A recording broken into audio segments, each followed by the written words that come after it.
রাস্তার পাশ দিয়ে হাঁটছি, ঠিক একলা পথের প্রতীক হয়ে। পরনে আধা ময়লা একটা শার্ট, প্যান্ট আর জুতা। পকেটে যা টাকা ছিল তা গতকালই শেষ হয়ে গেছে।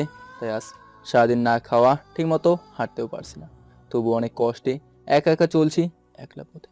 ভাবছি এমন কোথাও যাব যেখানে আমাকে কেউ চিনবে না, থাকবে না কোনো হিংসা, অহংকার, লোভ, লালসা। এ কথা ভাবছি আর রাস্তার পাশ দিয়ে হাঁটছি। চোখে আবসা আবসা দেখছি। রাস্তার পাশ দিয়ে হাঁটছি নাকি মাঝখান দিয়ে হাঁটছি কিছুই বুঝতে পারছি না। তখনই হঠাৎ একটা প্রাইভেট কার এসেই আমাকে জোরে ধাক্কা দিল। সঙ্গে সঙ্গে ঠাস করে ছিটকে পড়ে গেলাম। তখন মুখ ফুটে জোরে একটা আওয়াজ এসেছে, তা হলো মা। চোখে আর কিছুই দেখছি না, শরীরে এক ফোঁটা শক্তিও পাচ্ছি না। তখনই চোখটা আস্তে আস্তে বন্ধ হয়ে এলো। তারপর আর কিছু মনে নেই। হঠাৎ দেখছি মা আমার জন্য চিৎকার দিয়ে কান্না করছে আর আমাকে ডাকছে, কিন্তু আমি চাইতেও মায়ের কাছে যেতে পারছি না। তখনই মা বলে জোরে চিৎকার দিয়ে উঠলাম। সঙ্গে সঙ্গে 2 থেকে 3 জন আমাকে ধরে শান্ত হতে বলছে। আমি চোখটা খুলতেই নিজেকে আবিষ্কার করলাম হসপিটালের বেডে। আমি হসপিটালে কিভাবে এলাম এটা আমার মনে নেই। তাই চারদিকে ঘুরে ঘুরে তাকাচ্ছি আর হাঁপাচ্ছি। তখনই আমার বয়সী একটা ছেলে আমাকে বলল, ভাই, আপনি শান্ত হন। এখন আপনি হাসপাতালে আছেন। আমি ছেলেটার কথা শুনে অবাক দৃষ্টিতে তার দিকে তাকিয়েছি আর মনে মনে ভাবছি, কে এই ছেলে? আর আমি বা এখানে কিভাবে আসলাম? আমার বাবা মা কোথায়? তখনই ডক্টর ছেলেটিকে বলল। আপনি একটু এইদিকে আসেন। তারপর ছেলেটি ডক্টরের সাথে যেতেই, আসলে কিভাবে যে বলবো, উনি তো মাথায় অনেক আঘাত পেয়েছে। মনে হচ্ছে বেশি আঘাত পাওয়ার জন্য স্মৃতি হারিয়ে গেছে। তাহলে এখন কি উপায়? উপায় একটাই, আপনি যদি ওনার পুরনো স্মৃতি মনে করিয়ে দিতে পারেন, তাহলেই ওনার স্মৃতি ফিরে আসবে। এটা কিভাবে সম্ভব? আমি তো এই ছেলেকে চিনি না। আর আগেও তো কখনো এই শহরে দেখিনি। রাস্তায় গাড়ির সাথে ধাক্কা খেয়ে পড়েছিল। কেউ ধরছিল না বলে আমি একাই হাসপাতালে নিয়ে এসেছি। দেখেন, আপনি ওনাকে হসপিটাল নিয়ে আসছেন, এখন ওনার দায়িত্ব আপনাকেই নিতে হবে। হুম। উনি এখন সুস্থ আছেন, তাই ওনাকে আজকেই আমরা ছেড়ে দিব। ঠিক আছে। কে ভাই আপনি? আর আমি এখানে কিভাবে আসলাম? আপনার কি কিছুই মনে নেই? আমার তো কিছু মনে নেই। আমার কি হয়েছিল? একটু মনে করার চেষ্টা করেন। আপনার বাবা মা এরা কোথায় থাকেন? আমার তো কিছুই মনে পড়ছে না। আমার বাবা মা কোথায় আছেন? আচ্ছা ভাই, আপনার পরে আস্তে আস্তে মনে করলেও হবে। এখন আমার সাথে চলুন, আপনাকে হাসপাতাল থেকে ছেড়ে দিয়েছে। কথাটা শুনে আমি কিছু না বলে ছেলেটার সাথে হসপিটাল থেকে বের হলাম। তারপর ছেলেটা একটা রিক্সা ডাক দিল। তখন দুজনে রিক্সায় উঠে বসলাম। সঙ্গে সঙ্গে ছেলেটি বলল, আচ্ছা ভাই, আপনার নামটা কি মনে আছে? না ভাই, আমার কিছুই মনে পড়ছে না। ঠিক আছে, সমস্যা নেই। আমার নাম তারিফ। আজ থেকে আপনি আর আমি দুই বন্ধু, ঠিক আছে? তারিফের মুখে বন্ধু নামটা শুনেই হঠাৎ কি যেন একটা মনে পড়েও পড়ছে না। কি হলো, বন্ধু হবে না? হ্যাঁ হব, কিন্তু আমার নাম কি? আজ থেকে তোমার নাম আকাশ, আমি আকাশ বলেই ডাকবো। আচ্ছা। এই তো বাসার সামনে এসে গেছি, নেমে পড়ো। তারিফের কথা শুনে আমি রিক্সা থেকে নেমে পড়লাম। তারপর তারিফ আমাকে ওর বাসায় নিয়ে গেল। 2 রুমের একটা ফ্ল্যাট। তারিফের সাথে নাকি মামুন নামক একটা ছেলেও থাকে, কিন্তু সে এখন অফিসে আছে। কিন্তু আজ থেকে আমি ওনাকে ওদের সাথেই থাকবো। আকাশ, তুমি ফ্রেশ হয়ে আসো। আর এই নাও, এগুলো পড়ো। ঠিক আছে বলে ফ্রেশ হয়ে আসলাম। তারপর তারিফ আর আমি একসাথে বসে খেয়ে নিলাম। কিন্তু এই পরিবেশটা আমার ভালো লাগছে না, কেমন যেন লাগছে। রুমগুলো অনেক ছোট ছোট লাগছে, আর ডাইনিং রুমটাও অনেক ছোট ছোট লাগছে। কি ভাবছো আকাশ? না কিছু না। ও আচ্ছা, ঠিক আছে, চলো এখন রুমে যাই। তুমি আর আমি এক রুমে থাকবো, আর মামুন অন্য রুমে থাকবে। ঠিক আছে বলে রুমে গিয়ে বসলাম। তখনই তারিফ ওর একটা গণিত বই নিয়ে পড়তে বসলো। বইটাকে দেখে আমার কেমন যেন লাগছে। মনে হচ্ছে এই বইটা আমি আগেও পড়ছি, কিন্তু কোথায় পড়ছি এটাই তো মনে পড়ছে না। এই আকাশ, কি হয়েছে? আমার মনে হচ্ছে এই বইটা আমি এর আগেও পড়ছি, কিন্তু মনে পড়ছে না। আমার কথা শুনে তারিফ বইটা আমার হাতে দিয়েই, হ্যাঁ হ্যাঁ, একটু একটু মনে করার চেষ্টা করো। কোথায় এটা পড়েছো? উফ, মনে পড়ছে না আচ্ছা ঠিক আছে, দাও। বলে বইটি আমার হাত থেকে নিয়ে পড়তে লাগলো। আমি ওখান থেকে উঠে ব্যালকনিতে গিয়ে দাঁড়িয়ে দাঁড়িয়ে বাইরের প্রকৃতি দেখছি। তখনই হঠাৎ একটা গাড়ি দেখে মনে হলো এমন একটা গাড়িতে আমি অনেক ঘুরে বেরিয়েছি, কিন্তু কোথায়? এমন করে মনে করতে করতে হঠাৎ একটু মনে পড়ে গেল, আরে আমি তো এমন একটা গাড়িতে করে পার্টিতে গিয়েছিলাম, কিন্তু কোথায় সেই পার্টি সেন্টার? এগুলো ভাবতেই হঠাৎ মনে পড়তে লাগলো কোনো এক মেয়ে আমাকে জড়িয়ে ধরেছিল, কিন্তু আমি না চাইতেও সে আমার শার্টের বোতাম একটা একটা করে খুলছিল। তখনই মাথায় প্রচন্ড ব্যথা অনুভব করতে লাগলাম। সঙ্গে সঙ্গে আমি ওখান থেকে এসে রুমে ঢুকলাম। তারিক আমাকে এই অবস্থায় দেখেই আরে আকাশ, কি হয়েছে? প্রচণ্ড মাথা ব্যথা করছে। শুয়ে থাকো, আমি তোমার জন্য ওষুধ নিয়ে আসছি। আমি তখনই বিছানায় শুয়ে পড়লাম। অনেক মাথা ব্যথা করছে, তাই মাথায় হাত দিয়ে রেখেছি। তখনই হঠাৎ মনে পড়লো কে যেন আমাকে কোনো বাসা থেকে তাড়িয়ে দিয়েছিল, আর পাশেই একটা মহিলা কান্না করছে। কিন্তু তারা কারা? এগুলো ভাবতে ভাবতেই তারিব ওষুধ নিয়ে চলে আসলো। তারপর ওষুধ খেয়ে শুয়ে ঘুমিয়ে পড়লাম। তখনই হঠাৎ কারো কথা শুনে ঘুমটা ভেঙে গেল। চোখ খুলে দেখি আমার বয়সী একটা ছেলে আমার সামনে দাঁড়িয়ে আছে, সাথে তারিবও আছে। বুঝতে আর দেরি হলো না, এটাই মামুন। আমি ওদেরকে দেখে শোয়া থেকে বসে পড়লাম। ভাই, আপনার শরীর এখন কেমন আছে? এই তো আলহামদুলিল্লাহ। মাথা ব্যথা কি কমেছে? হ্যাঁ, একটু কমেছে। ঠিক আছে, এখন ওঠো, রান্না হয়ে গেছে, খেয়ে ঘুমিয়ে পড়ো। আচ্ছা, বলে বিছানা থেকে নামলাম। তারপর ডাইনিং টেবিলে বসে তিনজন একসাথে খাচ্ছি। তখনই আচ্ছা আকাশ, তোমার কি আগে কোনো ভালো বন্ধু ছিল? ভালো বন্ধু? তখনই হঠাৎ মনে পড়লো কে যেন আমাকে মদ খাওয়াচ্ছে আর হা হা করে হাসছে। আকাশ, তোমার এখন এসব বলতে হবে না, খেয়ে চলো ঘুমাবো। কাল তো ফ্রাইডে, তাই আমরা 3জন ঘুরতে যাব। মাথা নাড়িয়ে বললাম। তারপর খেয়ে শুয়ে আসছি, কিন্তু ঘুম আসছে না। কেন জানি অজানা একটা কল্পনা মাথায় ঘুরপাক খাচ্ছে। যখনই ঘুমানোর চেষ্টা করি, তখনই দেখি একটা মেয়ে উলঙ্গ হয়ে আমাকে জোরে ধরতে আসছে। কিন্তু সেই মেয়ের চেহারা স্পষ্ট দেখা যাচ্ছে না, আর আমি না চাইতেও কিছুই করতে পারছি না, শুধু মাথা ঘুরছে। তখনই হঠাৎ সেই মেয়ের চেহারাটা স্পষ্ট দেখতে পেলাম। আরে, এটা তো সেই মেয়েটা যার কারণে আজ আমি এখানে। এসব ভাবতে ভাবতেই আস্তে আস্তে সব মনে পড়তে লাগলো। হ্যাঁ, সেদিন আমি আমার বন্ধুদের সাথে পার্টিতে গিয়েছিলাম, দামি একটা গাড়িতে করে। আমাকে দেখে আমার অনেক বন্ধুই জেলাস ফিল করলো, কারণ আমার বাবা ছিল এই শহরের সবচেয়ে ধনী ব্যক্তি, আর আমি ছিলাম তারই একমাত্র সন্তান। যখন যা চাইতাম মুহূর্তের মধ্যেই বাবা তা এনে দিত। অনেক ভালোবাসতো বাবা আমাকে, আর বিশ্বাসও করতো অনেক। তাদেরকে অনেকেই আমার কাছে কয়েকটা বন্ধু জেলাস ফিল করতো। আমার একটা ছোট বোনও আছে, ও আমাকে ছাড়া এক মুহূর্তও থাকতে পারে না। সারাদিন শুধু আমার সাথে ঝগড়া নিয়েই পড়ে থাকে। অনেক কিউট আমার ছোট বোনটা, কিন্তু যে আমাকে না দেখে এক মুহূর্তও থাকতে পারে না, আর সে আমাকে না দেখে কিভাবে থাকছে, আর আম্মুই বা কিভাবে থাকছে আমাকে ছাড়া। এগুলো ভাবতেই বুকের মধ্যে বড় একটা কষ্ট ভর করলো। চিৎকার দিয়ে কান্না করতে ইচ্ছে করছে, কিন্তু পারছে না। চোখ বেয়ে অঝরে পানি পড়ছে। তারপর সঙ্গে সঙ্গে উঠে রুম থেকে বের হয়ে ব্যালকনিতে গিয়ে বসে পড়লাম। জ্যোৎস্না রাত, চারটা খুবই স্পষ্টভাবেই দেখা যাচ্ছে। জ্যোৎস্নার আলোয় চারিদিক ভরে উঠেছে, কিন্তু আমার চোখ বেয়ে অঝরে পানি পড়ছে। হ্যাঁ, আজ আপনাদের সব বলবো। আমার নাম নীরব। এ শহরে সবচেয়ে ধনী ব্যক্তি হলো আমার বাবা। বাবা, আম্মু, ছোট বোন আর আমি, এই নিয়ে আমাদের সুখী একটা পরিবার ছিল। একদিন আমার বন্ধুরা একটা পার্টিতে আমাকে ইনভাইট করলো। অনেক পরিবারই হয়ে দামি একটা গাড়িতে করে সেই পার্টিতে গেলাম, কিন্তু আমি জানতাম না এই পার্টির মাধ্যমেই আমার বাবা আমাকে ভুল বুঝবেন। হ্যাঁ, আমি যখন পার্টিতে গিয়েছিলাম তখন অনেক মজা করলাম বন্ধুদের সাথে। আমি কখনোই মদ খাইনি, কিন্তু সেদিন আমার কয়েকটা বন্ধু মিলে অনেক জোর করলো মদ খাওয়ার জন্য। তারপর আমি ওদের সাথে কথা রাখতেই ওই প্রথম মদ মুখে দিলাম। তারপর কিভাবে যে এত মদ খেলাম নিজেরও অজানা। মাথাটা অনেক ঘুরপাক খাচ্ছিল, তাই আমার বন্ধুদের বলেছিলাম আমার মাথাটা অনেক ঘুরপাক খাচ্ছে, আমাকে বাসায় দিয়ে আয়। কিন্তু ওরা আমাকে বাসায় না নিয়ে এক হোটেলে নিয়ে যায়। আমি সবই আপসে আপসে দেখছিলাম, কিন্তু কিছু বলিনি। আমি ভাবছিলাম ওরা হয়তো কোনো বাসায় আমাকে নিয়ে আসছে। তারপর আমাকে একটা রুমে নিয়ে বিছানায় শুয়ে দিল।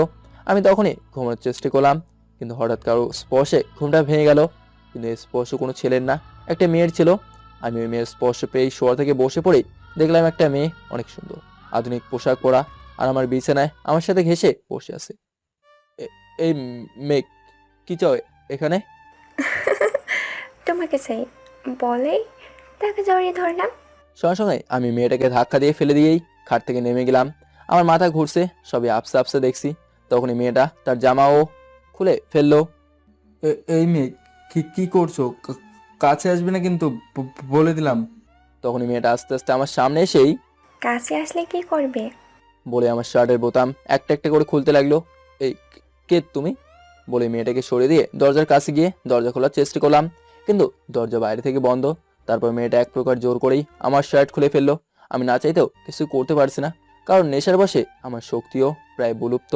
তারপর মেয়েটা আমাকে ধাক্কা দিয়ে খাটের উপরে ফেলে দিয়ে আমার উপরে উঠে পড়লো। আমি অনেক চেষ্টা করে ওকে সরাতে পারিনি। তারপর মেয়েটা আস্তে আস্তে সবকিছু করলো। তখন হঠাৎ কিসের জন্য আলো আমার চোখে পড়লো, মনে হচ্ছে কেউ এই অবস্থায় আমার ছবি তুলছে। সেই মেয়েটা আমাকে ছেড়ে বিছানা থেকে নেমেই আমার কাজ শেষ, এবার তুমি নিজেকে সামলাও। বলেই মেয়েটা ওর জামা কাপড় নিয়ে ওয়াশরুমে চলে গেল। তখন আমার কাছে সব পরিষ্কার হয়ে গেল। তাহলে এসব আমার বন্ধুরাই করছে, কিন্তু ওরা ছবি তুললো কেন? এসব ভাবতেই মেয়েটা ওয়াশরুম থেকে বের হয়েই, শোনো, তুমি যে বন্ধুদের সাথে চলো, তারাই তোমার ক্ষতি করতে চায়। তাদের সাথে আর তুমি চলো না। তুমি আমার সাথে এমনটা করলে কেন? টাকার জন্য। তুমি হয়তো জানো না, জাস্ট একটু অভিনয় করার জন্য আমাকে অনেক টাকা দেওয়া হয়েছে। বলেই মেয়েটা চলে গেল। তারপর আস্তে আস্তে আমার নেশা কেটে গেল। আমি শার্ট প্যান্ট পরে ওয়াজেদকে কল দিলাম। 2বার রিং হওয়ার পরেই ওয়াজেদ কল হলো। সি ওয়াজেদ, সি তোরা আমার সাথে এমনটা করতে পারলি? এমনটা করতে পারলি মানে? কি করেছি আমরা? এখন বুঝতে পারছিস না তাই না? তোরা আমাকে ওই অবস্থায় বাসায় না নিয়ে হোটেলে নিয়ে এসে একটা মেয়েকে দিয়ে, সি। এই নীরব, তুই এসব কি বলছিস? হ্যাঁ, আমি ঠিকই বলছি। ওই নোংরা মেয়েটাকে দিয়ে তোরা খারাপ অভিনয় করিয়ে আবার ছবিও তুলেছিস। দোস্ত, তুই শান্ত হ। এবার বুঝতে পারছি কেন ওরা আমাকে যেতে দেয়নি। দোস্ত, তুই বিশ্বাস কর, আমি এসবের কিছুই জানি না। ওরা তোকে অনেক ছলনা দিয়ে মদ খাইয়েছে, কিন্তু আমি না করা সত্ত্বেও ওরা আমার কথা শুনেনি। তুই যখন পুরো নেশাগ্রস্ত ছিলি, তখন তুই আমাদের বলেছিলি তোর বাসায় তোকে পৌঁছে দিতে। আমিও চেয়েছিলাম তোকে বাসায় পৌঁছে দিতে, কিন্তু ওরা আমাকে তোর সঙ্গে যেতে দেয়নি। তার মানে তুই এসবের কিছুই জানতিস না? না রে দোস্ত, আমি এসবের কিছুই জানতাম না, বিশ্বাস কর। বুঝতে পেরেছি। আচ্ছা রাখছি, তোর সাথে পড়া কথা হবে। হ্যালো, হ্যালো নীরব। তারপর বাসায় গিয়ে দরজায় কলিং বেল বাজাতেই বুয়া এসে দরজা খুলে দিয়ে কেমন যেন ঘৃণার দৃষ্টিতে আমার দিকে তাকিয়েছিল। আমি সোজা ভেতরে গিয়ে দেখি বাবা, আম্মু আর ছোট বোন ড্রয়িং রুমে বসে আছে। বাবাকে অনেক রাগী দেখাচ্ছিল আর আম্মু আর লামিয়া কান্না করছিল। আমি তাদের এই অবস্থায় দেখে অনেকটা অবাক হলাম। তখনই আম্মু আমাকে দেখে আরো জোরে ফুপিয়ে ফুপিয়ে কান্না করতে লাগলো। তারপর বাবা সোফা থেকে উঠেই, এই, কোথায় ছিলি সারা রাত? এই তো বাবা পার্টিতে ছিলাম। বলার সঙ্গে সঙ্গে বাবা ঠাস করে একটা চড় দিল। সঙ্গে সঙ্গে আম্মু আর লামে স্তব্ধ হয়ে গেল। আমি অবাক হয়ে বাবার দিকে তাকিয়ে আছি, কারণ এই প্রথম বাবা আমার গায়ে হাত তুললো। ছি, লজ্জা করে না তোর? সারা রাত হোটেলে খারাপ মেয়েদের সাথে রাত কাটাতে, আবার বাসায় এসে বলিস পার্টিতে ছিলি। বাবা, তোমরা আমাকে ভুল বুঝছো। চুপ কর। আমারই ভুল ছিল তোর মতো একটা কুলাঙ্গার আমার জন্ম দেওয়া, যে কিনা সারা রাত মেয়েদের সাথে ফুর্তি করবে, আর সেটাও বাবা হয়ে আমাকে দেখতে হবে। বাবা, বলার সঙ্গে সঙ্গে বাবা বলে উঠলো। চুপ কর তুই। তোর ওই মুখে আমি আর বাবা নামটা শুনতে চাই না। তখনই আম্মু বলে উঠলো। ওগো, তুমি এখন একটু চুপ থাকো। সঙ্গে সঙ্গে বাবা বলে উঠলো। ওই চুপ। তুমি একটা কথা বলবে না? তোমার আশকারা পেয়েই ও আজ এমন হয়েছে। ওর জন্য আজ আমার মান সম্মান সব ধুলোর সাথে মিশে গেছে। আমি আর ওর মুখ দেখতে চাই না। রহিমা, ওকে তুমি চলে যেতে বলো। ওর আর এই বাড়িতে কোনো জায়গা হবে না। আমি মনে করব আমার ছেলে মারা গেছে। বাবার মুখে এই কথা শুনে আমার চোখ বেয়ে অঝরে পানি পড়তে লাগলো। ওগো, তুমি এসব কি বলছো? আমার নীরবকে ছাড়া যে আমি বাঁচবো না, তুমি ওকে তাড়িয়ে দিও না। তার সাথে লামিয়া অনেক কান্না করছে। বাবা, আমি চলে যাচ্ছি, আর কখনোই ফিরে আসবো না। কিন্তু শুনে রাখো, তোমার ছেলে কোনো খারাপ কাজ করেনি। না নীরব, তুই যাস নে। তুই চলে গেলে আমি যে বাঁচবো না। রহিমা, ওকে আটকিও না, ওকে যেতে দাও। আম্মু, তুমি কোনো চিন্তা করো না, তোমার ছেলে ভালোই থাকবে। কিন্তু শুনে রাখো, তোমার ছেলে খারাপ না। তারপর বাবার দেওয়া আইফোন, ঘড়ি ও চেইন সব রেখে দিয়ে চলে আসলাম। আর ভাবলাম, যে বন্ধুদের আমি এত কাছের ভাবতাম, আজ তারাই আমার সাথে এমনটা করলো। না, এখানে আর থাকবো না। রাস্তা দিয়ে হাঁটতে হাঁটতে ভাবছি এমন কোথাও চলে যাব যেখানে নেই কোনো হিংসা, অহংকার, লোভ, লালসা। বেলকনিতে বসে বসে এগুলোই ভাবছি, আর চোখের পানিতে বুক ভাসাচ্ছি। কখন যে সকাল হয়ে গেছে খেয়ালই করিনি। হঠাৎ কারো হাত আমার কাঁধে স্পর্শ করায় সঙ্গে সঙ্গেই আমার ঘোর কেটে গেল। তাকে দেখি তারই। আকাশ, কি হয়েছে? এখানে বসে বসে কান্না করছো কেন? তখনই মনে মনে ভাবলাম, না, আমার পরিচয় ওদের দেওয়া যাবে না। আমি পরিচয়হীন ছেলে হয়েই ওদের সাথে থাকবো। কি হয়েছে আকাশ? কি ভাবছো? তোমার শরীর ঠিক আছে তো? হ্যাঁ হ্যাঁ, আমার শরীর ঠিক আছে। তাহলে এখানে বসে কান্না করছো যে? না এমনি, আসলে মা বাবাকে অনেক মিস করছিলাম, কিন্তু তারা কোথায় আছে এখনো মনে আসছে না। আকাশ, তোমার ফ্যামিলি নেই তো কি হয়েছে? আমরা তো আছি। যে পর্যন্ত তোমার স্মৃতি ফিরে না আসছে সে পর্যন্ত তুমি আমাদের সাথেই থাকবে। আর হ্যাঁ, স্মৃতি ফিরে আসলে কিন্তু আমাদের ভুলে যেও না। আমি তারিফের কথা শুনে হেসে দিলাম আর বললাম, আরে না, তোমাদের মতো বোনদের কি ভোলা যায়? তোমরা গরিব হলেও তোমাদের মন অনেক বড়। আমরা গরিব মানে? না মানে বলছিলাম কি, ধনীদের থেকে গরিবদের মনটা অনেক ভালো। কথাটা মন্দ বলনি, কিন্তু আমরা তো তেমন গরিব না। আমি চুপ করে আছি। আচ্ছা চলো এখন নাস্তা করব, তারপর ঘুরতে যাব। হুম বলে ফ্রেশ হয়ে আসলাম। তারপর তিনজন মিলে নাস্তা করছি। এমন সময় মামুন বলল, আচ্ছা, তারিফ আজকে কোথায় যাবি? আজকে শপিংয়ে যাব, কি বলিস আকাশ? ও সরি, তুই করে বলে ফেললাম। আরে সমস্যা নেই, আমরা তো বন্ধুই। আর বন্ধুত্বের মধ্যে আপনি বা তুমি চলে না। উফ, বাসলাম। তোকে তুমি বলতে বলতেই বোর হয়ে গেছিলাম। যাই হোক, আজ থেকে আর বোর হব না। হ্যাঁ, ঠিকই বলেছিস। আজ থেকে আমরা একে অপরকে তুই করে বলবো। ঠিক আছে। তারপর খাওয়া দাওয়া করে রেডি হয়ে আমরা নিচে নামলাম ঘুরতে যাওয়ার জন্য। দোস্ত, তোরা দাঁড়া, আমি রিক্সা ডেকে নিয়ে আসছি। যা। তারপর তারিফ রিক্সা ডেকে নিয়ে আসার পর আমরা রিক্সায় উঠে একটা ছোট খাটো শপিং মলে গেলাম। হয়তো তারিফ কিছু শপিং করবে, তাই আমাদের নিয়ে আসছে। দোস্ত, এই শপিং মলটা তো অনেক সুন্দর। বারে সুন্দর হবে না? এখানে ভিআইপি ছাড়া কেউ শপিং করে না। আমি এর আগে 2বার এসেছিলাম, আর আজকে আসলাম। তারপর তারিফ আমার জন্য আর ওর জন্য কিছু শপিং করলো। আমার কাছে কোনো টাকা ছিল না। আমি অনেক বারণ করা সত্ত্বেও ও আমার সাথে একটা কথাও শুনলো না। তারপর অনেক ঘুরে ফিরে বাসায় চলে আসলাম। খুব মন খারাপ হচ্ছে। না, এভাবে আর থাকা যাবে না। যে করে হোক আমাকে 3 থেকে 4টা টিউশনি করাতে হবে। আর হ্যাঁ, অনেকদিন তো ভার্সিটিতে যাওয়া হয় না। যদি কোনো মতে অন্য একটা ভার্সিটিতে ভর্তি হতে পারতাম। সবাই বসে বসে মনে মনে ভাবছে এগুলো। এমন সময় তারিফ এসেই, এই আকাশ, কি ভাবছিস? না মানে তারিফ, তোর সাথে আমার কিছু কথা আছে।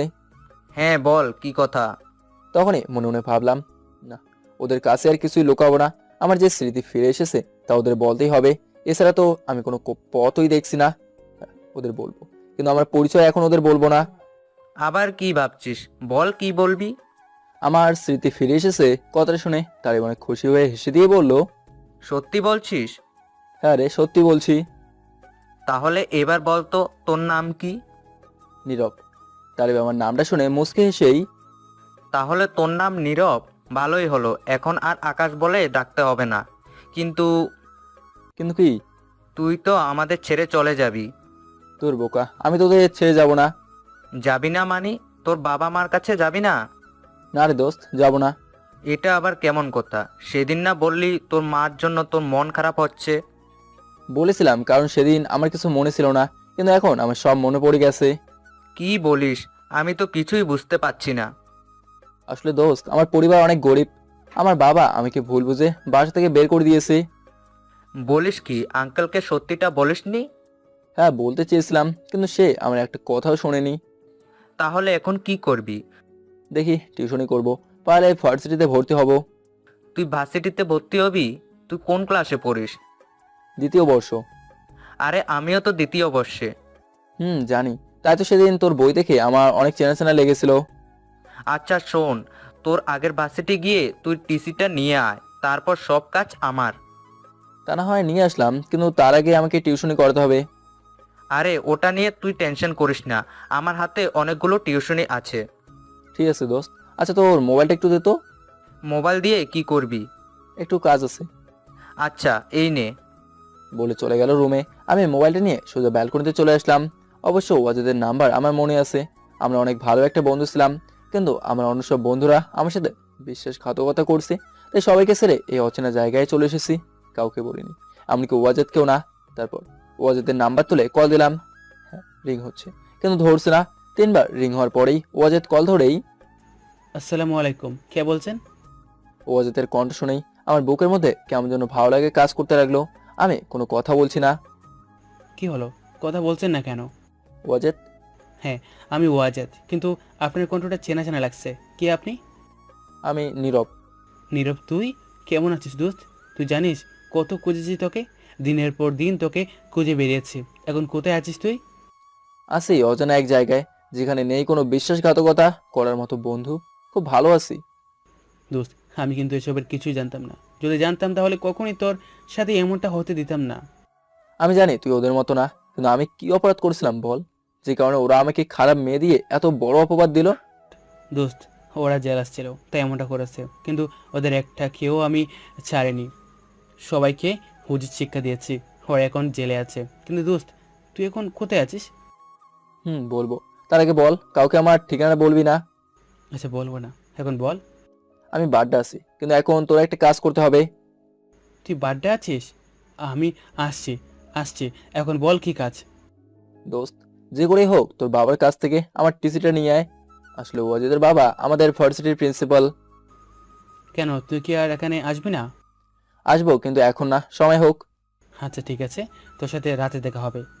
আচ্ছা শোন, যমুনা ফিউচার পার্কে আমি থাকবো, তুই রাত 8টার মধ্যে ওখানে চলে আসবি। আচ্ছা ঠিক আছে দোস্ত। বলে কলটা কেটে দিল। তারপর মোবাইল থেকে ওয়াজিদের নাম্বারটা কেটে রুমে চলে গেলাম। রুমে যাওয়ার পরে মামুন বলল, এই আকাশ, না মানে নীরব, তোর নাকি স্মৃতি ফিরে এসেছে। হুম দোস্ত, তোদের বাসায় কিন্তু এবার যাবই। দোস্ত, বাসায় যাবি ঠিক আছে, কিন্তু এখন না, সময় হোক তারপর তোদের নিয়ে যাব। দোস্ত, তুই কি এখন তোর বাবা মায়ের সাথে কথা বললি? না, এক বন্ধুর সাথে, ও ভার্সিটি থেকে আমার টিসি নিয়ে আসবে। তোকে ছাড়া ওই ছেলের কাছে টিসি কিভাবে দেবে? ওটা সমস্যা নেই, আসলে আমরা একই ক্লাসে পড়ি, আর ওর নাম ওয়াজেদ। ও আমাদের থেকেও গরিব, কিন্তু স্যার আমাদের অনেক বিশ্বাস করে, কল দিয়ে স্যারকে বললেই টিসি দিয়ে দেবে। আজকে তো ফ্রাইডে, ভার্সিটি অফ, তাহলে টিসি কিভাবে দেবে? ওটা সমস্যা নেই, দেখি স্যার কি বলে। আচ্ছা, এখন ফ্রেশ হয়ে আয়, লাঞ্চ করব। বলে ফ্রেশ হয়ে আসলাম। তারপর লাঞ্চ করে শুয়ে আসি, আর আগের দিনগুলো ভাবছি। যে ছেলে গায়ে না নিয়ে এখান থেকে ওখানে যেত না, সে আজ এই পরিবেশে। আজ আমার এই অবস্থা শুধু ওদের জন্যই। আর বাবার কি দোষ? ওই মেয়ের সাথে আমার ছবিগুলো দেখলে যে কেউ সত্য বলেই দাবি করবে। তারপর এগুলো ভাবতে ভাবতে ঘুমিয়ে পড়লাম। সন্ধ্যার একটু পর তারে বই নিয়ে পড়ছিল, আর মামুন ফেসবুক চালাচ্ছিল। আমি এই ফাঁকে একাই তাদের না বলেই যমুনা ফিউচার পার্কে গেলাম। গেটের সামনে যেতেই অবাক হয়ে গেলাম, দেখি ওয়াজেদ আগে থেকে বাইকে বসে আছে। আমি তাড়াতাড়ি ওর কাছে গিয়েই, দোস্ত কেমন আছিস?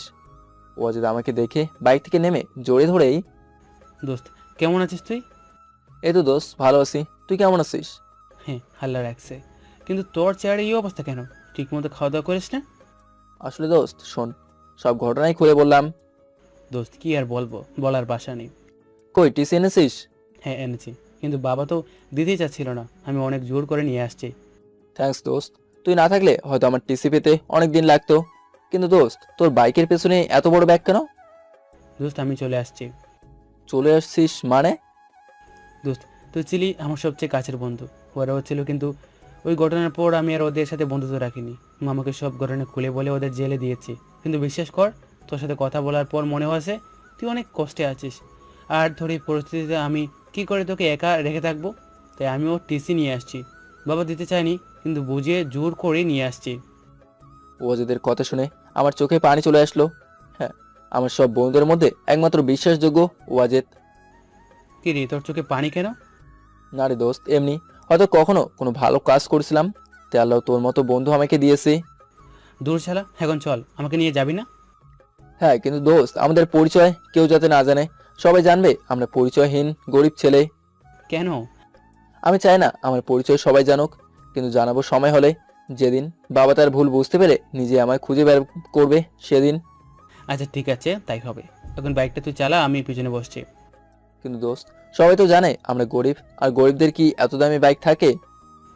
ও ঠিক বলছিস, আমি তো একদম ভুলে গেছিলাম। আচ্ছা তোকে নামিয়ে আমি বাইক রেখে আসছি, তুই আমার ব্যাগ নিয়ে চলে যাস। না দোস্ত, তুই তোর ব্যাগ রেখে আয়, তোর এই দামি পোশাক দেখলে যে কেউ বুঝে ফেলবে। আচ্ছা ঠিক আছে, এখন উঠ। তারপর আমি বাইক চালিয়ে বাড্ডা আসলাম। ওদেরকে বাসার ঠিকানা দিয়ে একাই হেঁটে হেঁটে বাসে চলে আসলাম। দরজার কলিং বেল বাজাতেই তারে বেশি দরজা খুলে দিয়েই, কি রে, কোথায় গিয়েছিলি? ওদের সাথে দেখা করতে। বাহ, ওয়াজাতের সাথে একা একা দেখা করতে গেলি, অথচ আমাদের একবারও বললি না। দোস্ত ভুল হয়ে গেছে, আর এমনটা হবে না। কিন্তু দোস্ত একটা কথা ছিল। কি কথা? দোস্ত, ওয়াজেদ আমার টিসি তো নিয়ে আসছেই, ওটাও নিয়ে আসছে। এখন নাকি ও আমার সাথে পড়বে আর থাকবে। ও আচ্ছা, এই কথা। সমস্যা নেই, ওয়াজেদ মামুনের রুমে থাকবে। কিন্তু দোস্ত, একটা কথা বলি, প্লিজ কিছু মনে করিস না। আরে বল, কিছু মনে করবো না। আসলে দোস্ত, কিভাবে যে বলবো। আচ্ছা শোন, দেখ দোস্ত, আমি কোনো মতে টিউশন করি, আর মামুন জব। মাসের শেষে দুজনের টাকা দিয়ে খাওয়া, তারপর ফ্ল্যাট ভাড়া, কিছুতেই কিছু হতে চায় না। তার উপরে যদি ওয়াজেদ আসে। তারে আর কিছু বলতে না দিয়ে বললাম, দোস্ত বুঝেছি, আর বলতে হবে না। ওয়াজেদ আসলে এই ফ্ল্যাটের ভাড়া ও একাই দেবে, কোনো সমস্যা নেই। আর আমরা তিনজন খাওয়ার টাকা। না না, তা কি করে হয়? আমাদের চারজনের এক মাসে যা খরচ হবে, তার থেকে তো ফ্ল্যাটের ভাড়া দ্বিগুণ। আরে কোনো সমস্যা নেই, ওরা গরিব হলেও আমাদের থেকেও পারফেক্ট আছে। আচ্ছা তুই যা ভালো বুঝিস, কিন্তু এ নিয়ে কোনো সমস্যা যেন না হয়। আরে কোনো সমস্যা হবে না বলে মনে মনে ভাবতে লাগলাম।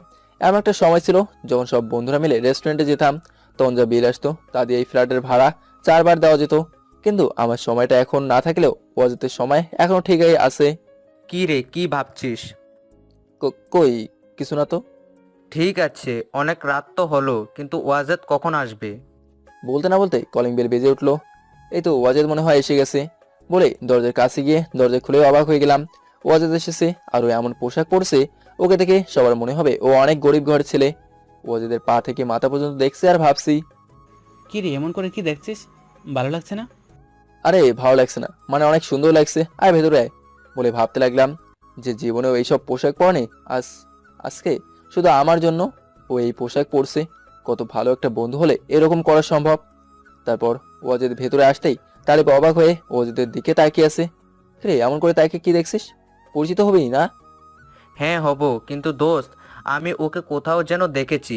ব্র্যান্ডের পোশাক পরা ছিল, খুব সুন্দর দেখাচ্ছিল। আর হ্যাঁ, সাথে মনে হয় গাড়িও ছিল। এই যা, মনে হয় সব শেষ। তখনই ওয়াজেদ বলে উঠলো, এই নীরব, ও মনে হয় সেদিনই কথা বলছে। হ্যাঁ হ্যাঁ মনে হয়, ওই যে আমাদের ভার্সিটিতে অনুষ্ঠান ছিল তখন তো তুই আদির পোশাক পরছিলি, তখন হয়তো তোকে দেখেছিল। এই আদিটা আবার কে? আরে তুই ওকে চিনবি না, আমাদের এলাকাতেই থাকে, অনেক বড়লোক বাবার একমাত্র ছেলে, অনেক দামি দামি পোশাক পরে, আর গাড়ি ছাড়া তো চলেই না।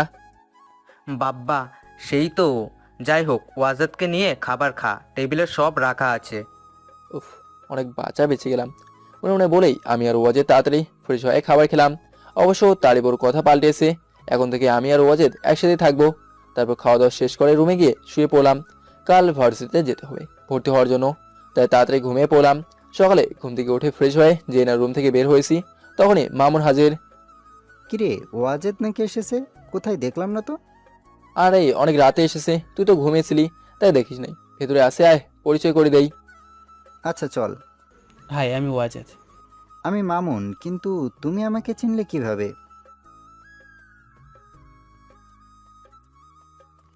ও আচ্ছা, তো আজকে তো ভার্সিটিতে যাবে। হ্যাঁ, ওই আর কি যাবো। আচ্ছা ঠিক আছে, আসো নাস্তা করব। আমার আবার অফিসে যেতে হবে, সময় খুব কম। হ্যাঁ চল বলি নাস্তা করতে চলে গেলাম। গিয়ে দেখি বুয়া সব রেডি করে চলে গেছে। তারপর 4জন মিলে নাস্তা করে নিলাম। আমি ওয়াজেদ সব কিছু রেডি করে তারিফের সাথে চললাম নতুন ভার্সিটিতে। জানি না কেমন হবে এই নতুন ভার্সিটির মানুষ, যত কষ্টই হোক না কেন আমাকে পড়াশোনা চালিয়ে যেতেই হবে। আমাদের পরিচয় কাউকেই দেব না, সবাই জানবে আমরা পরিচয়হীন গরিব ছেলে। ভাবতে ভাবতে ভার্সিটিতে চলে আসলাম। না, ভার্সিটিটা দেখতে খারাপ না, ভালোই পরিপাটি। মনে হচ্ছে এখানে মধ্যবিত্ত থেকে শুরু করে বড়লোক ছেলে মেয়েরাও পড়াশোনা করে। দোস্ত, এটাই আমাদের ক্যাম্পাস। হ্যাঁ অনেক সুন্দর। দোস্ত, একটা কথা, এই ক্যাম্পাসে কয়েকটা ছেলে আছে, ওরা অনেক খারাপ। ওদের দেখিয়ে দেব, কিন্তু কখনো ওদের সাথে তর্ক করবি না। ও আচ্ছা তাই, আচ্ছা ঠিক আছে। চল ভিতরে যাই। হ্যাঁ চল বলে ভেতরে গেলাম প্রিন্সিপাল স্যারের সাথে কথা বলতে। স্যার আসতে পারে। হ্যাঁ আসো। ওয়ালাইকুম সালাম। তারিফ, ওরা কারা? স্যার, ওরা আমার বন্ধু, একসাথেই থাকি। ওরা এই ভার্সিটিতে ভর্তি হবে। কিন্তু তারিফ, এখানে তো ওদের ভর্তি নেওয়া যাবে না। কেন স্যার? উপর থেকে নিষেধ আছে, তাই আমি ওদের ভর্তি করতে পারবো না। কথাটা শুনে নিমিষেই তারিফের মনটা খারাপ হয়ে গেল। কিন্তু আমাদের মনটা একটুও খারাপ হয়নি, কারণ স্যার যদি আমাদের পরিচয় জানে তাহলে কারো পারমিশন ছাড়াই আমাদের ভর্তি করবে। তারপর আমরা স্যারের রুম থেকে বের হয়ে ক্যান্টিনে বসলাম, কিন্তু তারিফের মন খারাপ। দোস্ত সরি রে, আমি পারলাম না তোদের ভর্তি করতে। আরে সমস্যা নেই, এখন না হয় ভর্তি হতে পারেনি, কিন্তু পরে তো নিশ্চয়ই ভর্তি নেবে। এই তারিফ, তুমি মন খারাপ করে আছো কেন? ওই যে দেখছো না, আমাদের একটু মন খারাপ না? তবুও কত আশা করে তোদের নিয়ে আসছিলাম, কিন্তু আরে কোনো কিন্তু না, যা তোর ক্লাসের সময় হয়ে গেছে, তোর সাথে পরে এই নিয়ে কথা হবে। ঠিক আছে, আমি ক্লাসে যাচ্ছি, কিন্তু ভাবিস না আমি স্যারকে আবারও তোদের কথা বলবো। আচ্ছা ঠিক আছে বলিস। তারপরে তারিফ ক্লাসে চলে গেল। দোস্ত চল প্রিন্সিপাল স্যারের কাছে যাব। চল বলে প্রিন্সিপাল স্যারের রুমে সামনে গেলাম। স্যার আসতে পারি? হ্যাঁ আসো। বলার পরেই আমি আর ওয়াজেদ ভেতরে ঢুকলাম। আমাদের দেখেই, তোমরা আবার আসছো? বললাম না এখন কাউকে নিতে পারবো না। আসলে স্যার হয়তো আমাদের পোশাক দেখে আমাদের নিতে চাচ্ছে না। স্যার, আমার একটা কথা শুনুন। আচ্ছা বলো, কি বলবে? স্যার, মান্নান চৌধুরীকে চিনেন? স্যার ওয়াজেদের মুখে মান্নার নামটা শুনেই কলম ঘোরানো বন্ধ করেই অবাক হয়ে বলল, কোন মান্নান চৌধুরী? তখনই ওয়াজেদ সঙ্গে সঙ্গেই ওর ব্যাগ থেকে সব কাগজপত্র বের করে টেবিলে রাখলো। স্যার ওয়াজেদের কাগজগুলো দেখে সঙ্গে সঙ্গে দাঁড়িয়ে বলল, তুমি মান্নান স্যারের ছেলে, আগে বলবে তো, তাহলে এত কষ্ট করতে হতো না। আর আমার কি সৌভাগ্য, স্যারের ছেলে আমার এই ভার্সিটিতে ভর্তি হবে। এদিকে আমি মনে মনে ভাবছি, স্যার আপনি তো শুধু ওর পরিচয় জেনে এমন করছেন, কিন্তু আমার পরিচয়টা জানলে যে কি করবেন তা আপনিও নিজেও জানেন না। ওয়াজেদ মিটিমিটি হাসছে। ঠিক আছে বাবা, তুমি সব কিছু দিয়ে যাও, চাইলে আজ থেকেই ক্লাস করতে পারো, আমি এখনই সব বই দিচ্ছি। স্যার আমি কিন্তু একা ভর্তি হতে আসিনি। ও আচ্ছা, তাহলে এই ছেলেও ভর্তি হবে, সমস্যা নেই। স্যার ওর পরিচয় জানতে চাইলেন না? স্যার ওয়াজেদের কথা শুনে অবাক হয়ে আমার দিকে তাকিয়ে আছে। স্যার নীরব গ্রুপের নাম শুনেছেন? যে কোম্পানি এখন টপ 1-এ আছে। হ্যাঁ, এটা তো সবাই জানে। ওর নাম নীরব, আর ওর বাবাই এই কোম্পানির চেয়ারম্যান। কথাটা শুনে স্যার হাসবে নাকি কান্না করবে ভেবে পাচ্ছে না। স্যারের মাথায় শুধু একটাই প্রশ্ন, আমরা কেন ওনার এই ভার্সিটিতে ভর্তি হব? তাহলে তুমি নীরব? হ্যাঁ স্যার, আমি নীরব। তোমার মতো বড়লোক হওয়া সত্ত্বেও এই পোশাক পরেছো কেন? স্যার এটা অনেক কাহিনী, যা বলে একদিনেও শেষ করতে পারবো না। ঠিক আছে, সমস্যা নেই, পরে একদিন সময় হলে বলিও। জি স্যার বলবো, কিন্তু স্যার আপনাকে একটা কথা দিতে হবে। কি কথা? স্যার আমাদের পরিচয় কেউ জানে না, শুধু আপনি জানলেন। আপনাকে কথা দিতে হবে আমাদের পরিচয় কেউ যাতে না জানে। ঠিক আছে, তোমার যেমনটা চাও ঠিক তেমনটাই হবে, তোমাদের পরিচয় কেউ জানবে না। Thank you sir. তারপর প্রিন্সিপাল স্যার আমাদের বইগুলো দিয়ে সবকিছু ঠিকঠাক করে তারপর ক্লাসে নিয়ে গেল। তখন ক্লাসে স্যার পড়ছিলেন।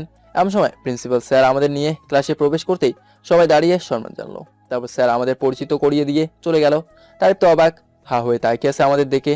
তারপর সবার সাথে পরিচিত হয়ে আমি ওয়াজেদ ও তারিফ একসাথেই বসলাম। কি রে, আমি তো কিছুই বুঝতে পারছি না। না বোঝার কি আছে, আমরা পরে স্যারের কাছে গিয়ে অনেক মিনতি করলাম, তারপর স্যারের দয়া হলো, এই আর কি। ও আচ্ছা, কিন্তু একদিনে সব কমপ্লিট করলো কিভাবে? সেটা তো আমরা জানি না। জানিস আমি স্যারের পা পর্যন্ত ধরেছি। বলিস কি? হয়তো এই জন্য স্যারের দয়া হয়েছে। তারপর আমরা ক্লাস শেষ করে ক্যান্টিনে বসে বসে আড্ডা দিচ্ছি। দোস্ত আজকে তোদের আমি খাওয়াবো, যা মন চায় খা। তুই খাওয়াবি? তাহলে আমি বার্গার খাবো। ঠিক আছে দাঁড়া, আমি নিয়ে আসছি। এই বলে ক্যান্টিন থেকে 3টা বার্গার নিয়ে যে না আসতে যাব, তখনই কারো পায়ের সাথে আমার লাগতেই ঠাস করে পড়ে গেলাম। সঙ্গে সঙ্গে আমার হাত থেকে বার্গার 3টা পড়ে গেল। এই কেড়ে বলে সামনে তাকিয়ে দেখি একটা মেয়ে। ওয়াও, মেয়েটা তো হেব্বি দেখতে, সাথে 3টা মেয়েও আছে, কিন্তু চেয়ারে বসে পা টান টান করে রেখেছে, আর সেই পায়ে লেগেই আমি পড়ে গেছি। আই, তোর চোখ কানা নাকি, দেখিস না? কই আমার চোখ তো কানা না, ঠিকই তো আছে, কিন্তু আপনি এভাবে পা রেখেছেন কেন? এটা কারো বাবার জায়গা না, আমি আমার যেভাবে ইচ্ছা ঠিক সেইভাবেই পা রাখবো। তোর কোনো সমস্যা থাকলে পাবনা যেতে পারিস। বলেই সব মেয়েগুলো হাসতে লাগলো। তখনই আমার মাথাটা গরম হয়ে গেল, কিন্তু কিচ্ছু করার নেই, শত কষ্ট সহ্য করেও চুপ হয়ে থাকতে হবে। এটা ভেবেই কিছু না বলে মাথাটা নিচু করে আবার ক্যান্টিন থেকে বার্গার নিয়ে চলে আসলাম। কি রে, এত দেরি হলো কেন? আর বলিস না, তুই ঠিকই বলেছিলি, এই ভার্সিটির মেয়েরা তেমন সুবিধার না। হ্যাঁ, কিন্তু কেন? আরে আর বলিস না, ওই যে মেয়েটা। বলতে যাব তখনই পেছন থেকে একটা ছেলে আমার কাঁধে হাত দিয়ে উঠতে বললো। সঙ্গে সঙ্গে পেছনে তাকিয়ে দেখে একটা ছেলে, দেখতে কালো, চুলগুলো বড়, আমার দিকে রাগে দৃষ্টিতে তাকিয়ে আছে। কিন্তু তার পেছনে আরো 5 থেকে 6টা ছেলে, মনে হচ্ছে এরা সবাই রেগে আছে। কিন্তু কেন? আমি তো কিছু করিনি। তখন হঠাৎ চোখ পড়লো সেই মেয়েটা দূর থেকে হাসছে, যে মেয়েটার পায়ের সাথে আমার পা লেগে পড়ে গিয়েছিলাম। কিরে, ভার্সিটিতে নতুন এসেই হিরো সাজতে চাস? না মানে ভাইয়া, আপনি কি বলছেন আমি কিছুই বুঝতে পারছি না। তখন এই ছেলেদের পেছন থেকে অন্য একটা ছেলে বলে উঠলো, শালায় ফিডার খাই, কিচ্ছু বোঝে না। ওদের এই কথাগুলো শুনে সরাসরি ওয়াজেদ রেগে ওদের মারার জন্য আগাবে। তখনই আমি হাত দিয়ে ওকে থামিয়ে দিলাম। তুই নাকি নীলার সাথে বেয়াদবি করেছিস? কোন নীলা ভাইয়া? আমি তো নীলা নামের কাউকে চিনি না। তুই চিনিস না? বলে রেগে শার্টের হাতা ঘষাতে লাগলো। তা দেখে সরাসরি তারিফ ছেলেটার কাছে গিয়েই, ভাই ও নতুন এসেছে, তাই কিছু জানে না। ভাই ওকে কিছু বললেন না, আমি ওকে বোঝাবো। বলেই তারিফকে ঠাস করে একটা চড় দিল। সঙ্গে সঙ্গে আমার মাথায় গরম হয়ে গেল।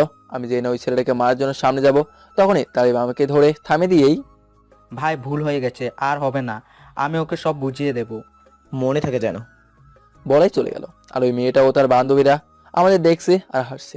ওদের এই হাসি দেখে আমার অনেক রাগ হচ্ছে। মনটা চাচ্ছে সামনে গিয়ে সবগুলোকে চড় দেই, কিন্তু এটা তো করা যাবে না, কারণ আমি ঝগড়া বা মারামারি করতে এখানে আসিনি। আমি পড়াশোনা করতে এসেছি। এই বলে নিজেকে শান্ত করলাম। তখনই ওয়াজেদ বলল, এই তারিফ, এই ছেলেটাকে? ও হচ্ছে মুন্না, নাদিম ভাইয়ের ছোট ভাই। এই ভার্সিটিতে পড়ে, আমাদের এক বেজ জুনিয়র।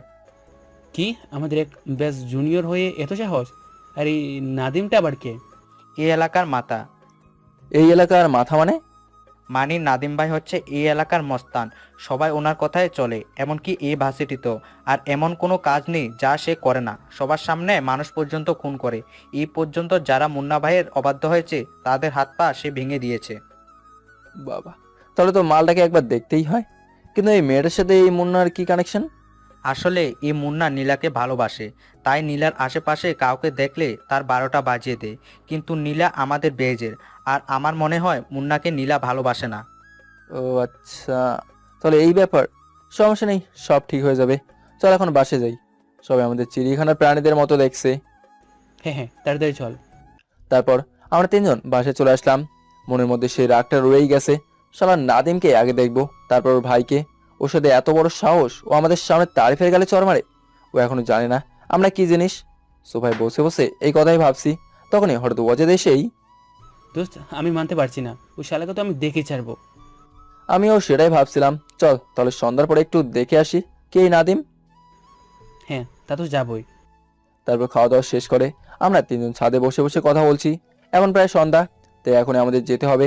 এভাবে তারিফকে বললাম, আচ্ছা তারিফ, আমি আর ওয়াজেদ একটু বের হব, আসতে দেরি হতে পারে। বের হবি মানে কোথায় যাবি? আরে তোকে তো বলাই হয়নি, এক বিল্ডিং এ দুটো টিউশনি পেয়েছি। একটা আমি করাবো আর একটা ওয়াজেদ। জানিস দোস্ত, তারা না অনেক বড় লোক, স্যালারিও অনেক দেবে বলেছে। ওয়াও, বলিস কি? তাহলে গিয়ে দেখ কি হয়। হ্যাঁ তাই তো, তাদের যেতে হবে। তারিফ, তাহলে আমরা যাই, তুই থাক। বলার পরে ছাদ থেকে নেমে সোজা ভার্সিটির উদ্দেশ্যে রিক্সা নিলাম। কিছুক্ষণ পরে রিক্সা আমাদের ভার্সিটির সামনে দাঁড়ালো। কিন্তু আমরা তো আর নাদিমকে চিনি না, কখনো দেখেছি বলে মনেও হয় না। যাই হোক, রিক্সাওয়ালাকে বলে দেখি চেনে কিনা। আচ্ছা ভাই, এখানে নাদিম ভাই বলে একটা লোক আছে, আপনি কি তাকে চেনেন? রিক্সাওয়ালা নাদিম নামটা শুনেই কেমন যেন ভয়ে পেতে লাগলো। আচ্ছা, বলা লাগবে না, এই নাও তোমার ভাড়া। নীরব, চল, বলি হাঁটা দিল। বলেই হাঁটা দিল। আসলে ওয়াজেদও বুঝেছে রিক্সাওয়ালা নাদিম নামটা শুনে ভয় পেয়েছে, তাই তাকে আর জিজ্ঞেস না করে চলে আসলো। শালা কি এই নাদিম, যাকে রিক্সাওয়ালা পর্যন্ত ভয় পায়? এটাই জানতে হবে। এই বলে একটা দোকানদারের কাছে গিয়ে জিজ্ঞেস করলো। হ্যাঁ, দোকানদারও ভয় না পেয়ে নাদিমের ঠিকানা বলে দিল, যেখানে নাদিম আড্ডা দেয়। তারপর আমরা হেঁটে নাদিমের ওখানে গেলাম। গিয়ে দেখি পুরনো একটা বাড়ি, কিন্তু লাইট জ্বলছে। আমরা আস্তে আস্তে বাড়ির ভেতরে ঢুকবো, তখনই 4 থেকে 5টা ছেলে এসেই আমাদের সামনে দাঁড়ালো। ভাই, এখানে কি নাদিম ভাই আছে? নাদিম ভাইকে দিয়ে আপনার কি দরকার? কোনো কাজ করাবেন? এই না, ওনার সাথে একটু দেখা করব। আচ্ছা, আপনারা একটু দাঁড়ান, নাদিম ভাই বললে ভেতরে যেতে পারবেন। এই বলে একটা ছেলে ভেতরে চলে গেল নাদিম ভাইকে বলার জন্য। কিছুক্ষণ পরে ছেলেটা এসেই, নাদিম ভাই আপনাদের ভেতরে যেতে বলেছে। কথাটা শুনে আমি আর ওয়াজেদ ভেতরে ঢুকবো, তখনই ওই ছেলেটা বলে উঠলো। দাঁড়ান, ওনাদের চেক কর। বলার পরেই সবাই আমাদের চেক করলো, কিন্তু সাথে তো কিছুই নেই। তারপর আস্তে আস্তে ভেতরে গিয়ে দেখি একটা ছেলে চেয়ারে বসে আছে, তার পাশে অনেকগুলো ছেলে আছে। তাহলে এই ছেলেই নাদিম হবে। আমাদের বয়সে একটু বড়, কিন্তু ছেলেটাকে আমার চেনা চেনা লাগছে। নাদিম আমাদের না দেখেই, কিরে, ছেলে দুটো ভিতরে এসেছে? বলে সামনে তাকেই হা হয়ে তাকিয়ে আছে। ওয়াজেদ আর আমি ছেলেটাকে দেখে ভ্যাবাচাকা খেয়ে গেলাম, কারণ এই নাদিম আর কেউ না, আমাদের বন্ধু। প্রায় 8 বছর আগে একটা ছেলে আমাকে মেরেছিল, তাই এই নাদিম ওই ছেলেটাকে অনেক মেরেছিল। সেই মার খেয়ে ছেলেটা মারা যায়। তখন থেকে পুলিশ ধরে নিয়ে গিয়েছিল। পরে আর ওর কোনো খবর পায়নি, অনেক খুঁজেছি কিন্তু পাইনি।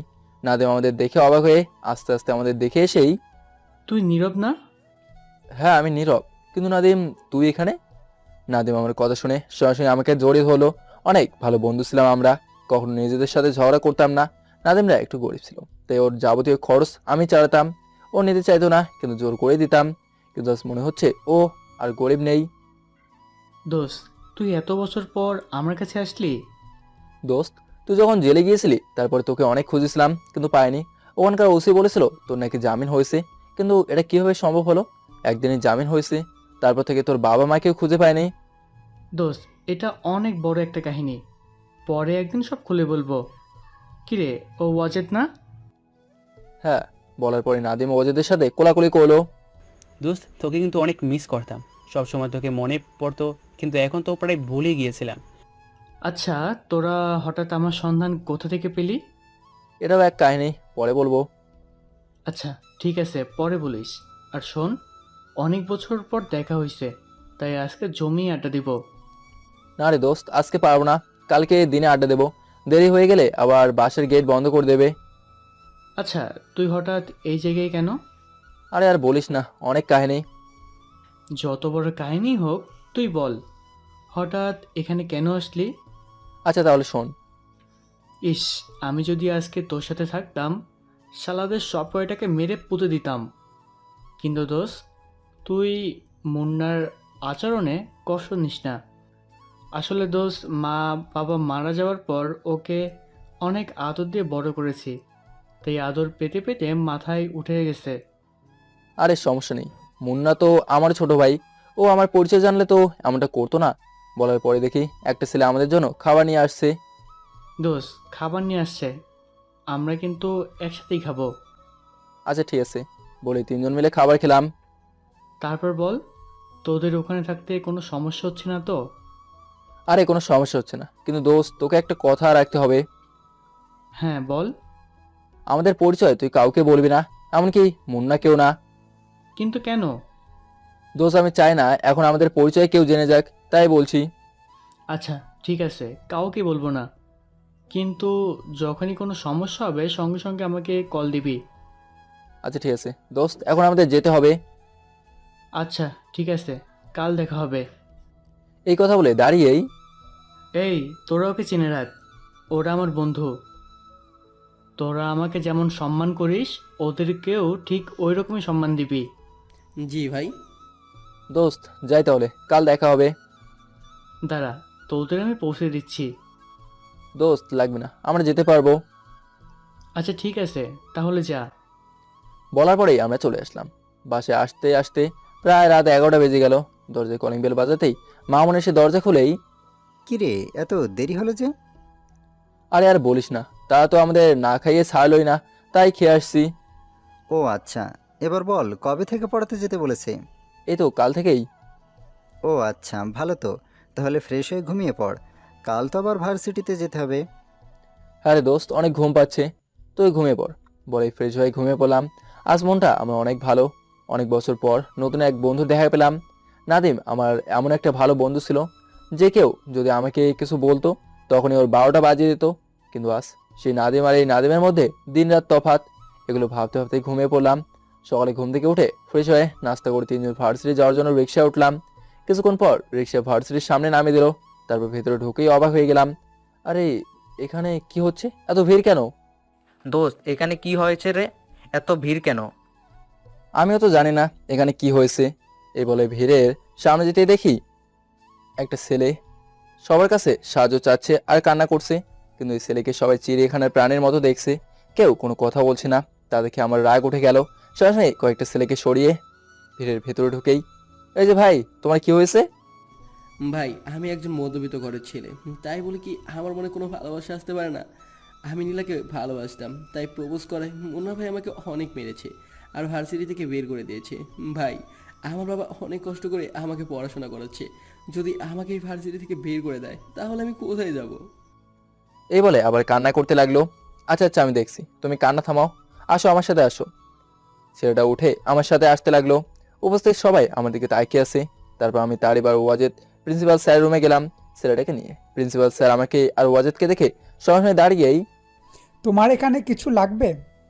না স্যার আমাদের কিছু লাগবে না, কিন্তু স্যার এই ছেলেকে নাকি ভার্সিটি থেকে বহিষ্কার করা হয়েছে। না মানে আসলে বাবা, হয়েছে কি, তুমি তো আর নাদিমকে চেনো না। নাদিমের ছোট ভাই মুন্না, তাই মুন্না যা বলে তাই করতে হয়। তা না হলে তো বুঝতেই পারছো আমার কি হবে।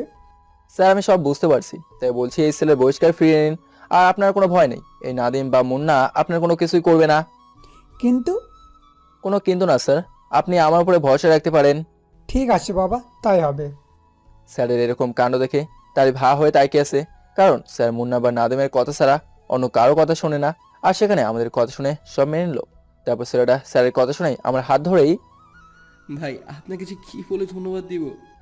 আরে আরে ধন্যবাদের কি আছে, আমরা তো মানুষ, আর মানুষ তো মানুষেরই পাশে থাকবে, এখানে ধন্যবাদ দেওয়ার কিছু নেই ভাই। আর হ্যাঁ, নীলা তো মনে হয় তোমাকে ভালোবাসে না, তাই তাই বলছি ওর পেছন ঘোরা বাদ দাও। এই কথা বলে রুম থেকে বের হয়ে আসলাম।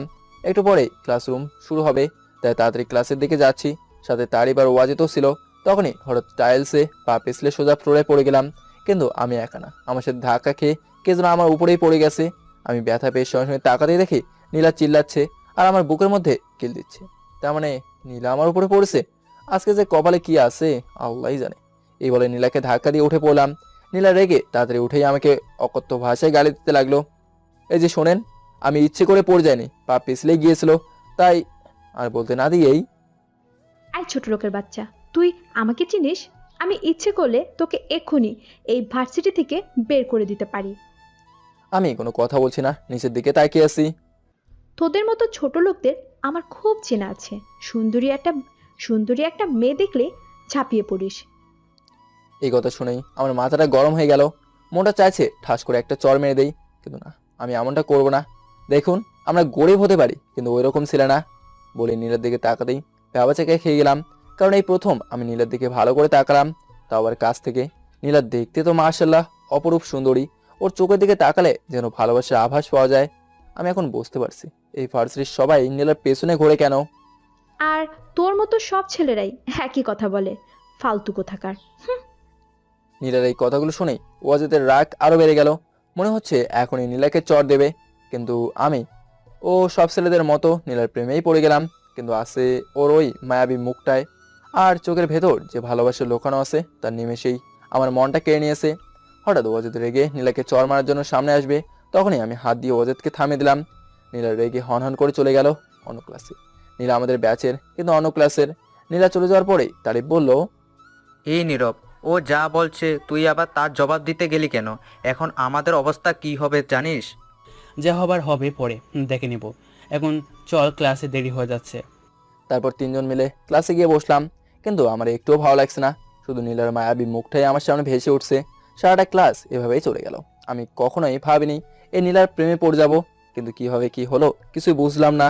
শুধু ওর চোখের দিকে তাকাতেই কাঁদ হয়ে গেলাম। ক্লাস শেষ, তাই আমরা আস্তে আস্তে বের হয়ে ক্যান্টিনে গিয়ে বসলাম।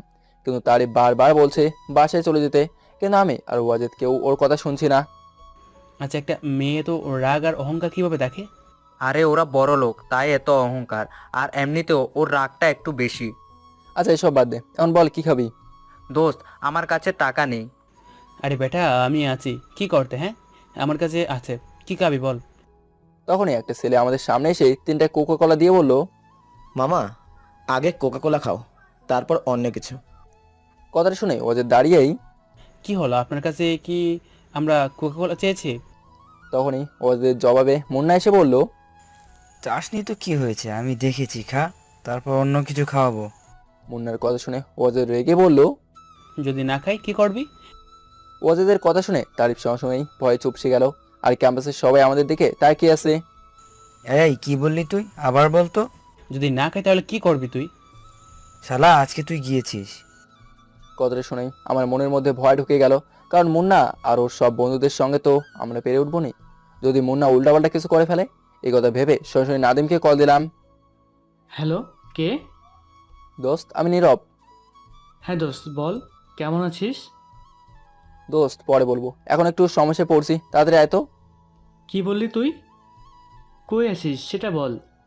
এই তো ক্যাম্পাসে। আচ্ছা আচ্ছা, আমি এক্ষুনি আসছি বলেই কল কেটে দিল। এদিকে মুন্না এসেই ওয়াজিদের কলা ধরে টানতে টানতে ক্যাম্পাসের মাঝখানে নিয়ে যাবে। তখন আমি বললাম, এ মুন্না, ওকে ছেড়ে দে। আমার কথা শুনে ক্যাম্পাসের সব লোক অবাক হয়ে তাকিয়ে আছে। আর সঙ্গে সঙ্গে মুন্না পেছনে তাকিয়ে দেখে আমি দাঁড়িয়ে আছি। এই তুই আমাকে চিনিস? শালা, তোকে আর ওকে এখানেই পুঁতে দিব। কথাটা বলার সঙ্গে সঙ্গেই দেখি 5টা কালো রঙের গাড়ি এসে হাজির। সবাই এই গাড়িগুলো দেখে হা হয়ে তাকিয়ে আছে, অবশ্যই একটু ভয়ও পাচ্ছে। কিন্তু কারা এই গাড়িতে? মুন্না এই গাড়িগুলো দেখে সঙ্গে সঙ্গে ওয়াজিদকে ধাক্কা দিয়ে মাটিতে ফেলে দিয়ে হাসতে হাসতে গাড়ির কাছে গেল। তখনই সব গাড়ি থেকে অনেকগুলো ছেলে নামার পরেই একজন নামলো। তখনই গাড়ি থেকে যে নামলো তাকে দেখে তো আমারও চোখ প্রায় কপালে ওঠা ওঠা ভাব। এটা আর কেউ নয়, আমাদের বন্ধু নাদিম। আমি কল করে 5টা গাড়ি নিয়েই চলে এসেছি। নাদিমকে দেখে ভার্সিটির সবাই ভয় পাচ্ছে, এমনকি তারিফও ভয়ে চুপসে গেছে, কোনো কথাই বলছে না। ভাইয়া, তুমি আবার এখানে আসতে গেলে কেন? এই মুন্না, কি হয়েছে এখানে? না ভাইয়া, তেমন কিছু হয়নি। কিছু না হলে এখানে এত ভিড় কেন? বলে সামনে তাকাতেই দেখলো ওয়াজেদ মাটিতে পড়ে আছে। সরাসরি নাদিম চারপাশ তাকিয়ে দেখলো আমি দাঁড়িয়ে আছি। নাদিম আমাকে দেখে আমার কাছে আসতে যাবে, তখনই আমি ওকে চোখ দিয়ে ইশারা দিলাম আমার কাছে না আসার জন্য। বুঝতেই পারছি নাদিম অনেক রেগে গেছে, কিন্তু আমি না করায় আমার কাছে না এসেই এই মুন্না, তোর সব বন্ধুদের নিয়ে গাড়িতে ওঠ। হ্যাঁ ভাইয়া উঠেছি। বলেই ও সব বন্ধুদের নিয়ে গাড়িতে উঠলো। তারপরে ওরা চলে গেল। ওয়াজেদ আমার সামনে এসেই দোস্ত এটা কি হলো? আমি সরাসরি ওয়াজেদকে চোখ দিয়ে ইশারা দিলাম চুপ থাকার জন্য। আমি বারবার তোদের বলেছিলাম ওই মুন্নার সাথে ঝগড়া না করতে। দেখছিস একটু আগে কে এসেছিল? হ্যাঁ দেখলাম তো, কিন্তু কে সে? শালা, এটাই তো মুন্নার বড় ভাই। সবাই যাকে নাদিম ভাই বলে চিনে। সে অনেক ডেঞ্জারাস। মুন্নার সাথে তোদের এমন করা ঠিক হয়নি। চল তাড়াতাড়ি বাসায় যাই। হ্যাঁ বাসায় তো যাবোই, কিন্তু দোস্ত একটা কাজ আছে, তুই বাসায় যা, আমরা একটু পরেই আসছি। এই, তোরা কি পাগল হয়ে গেছিস?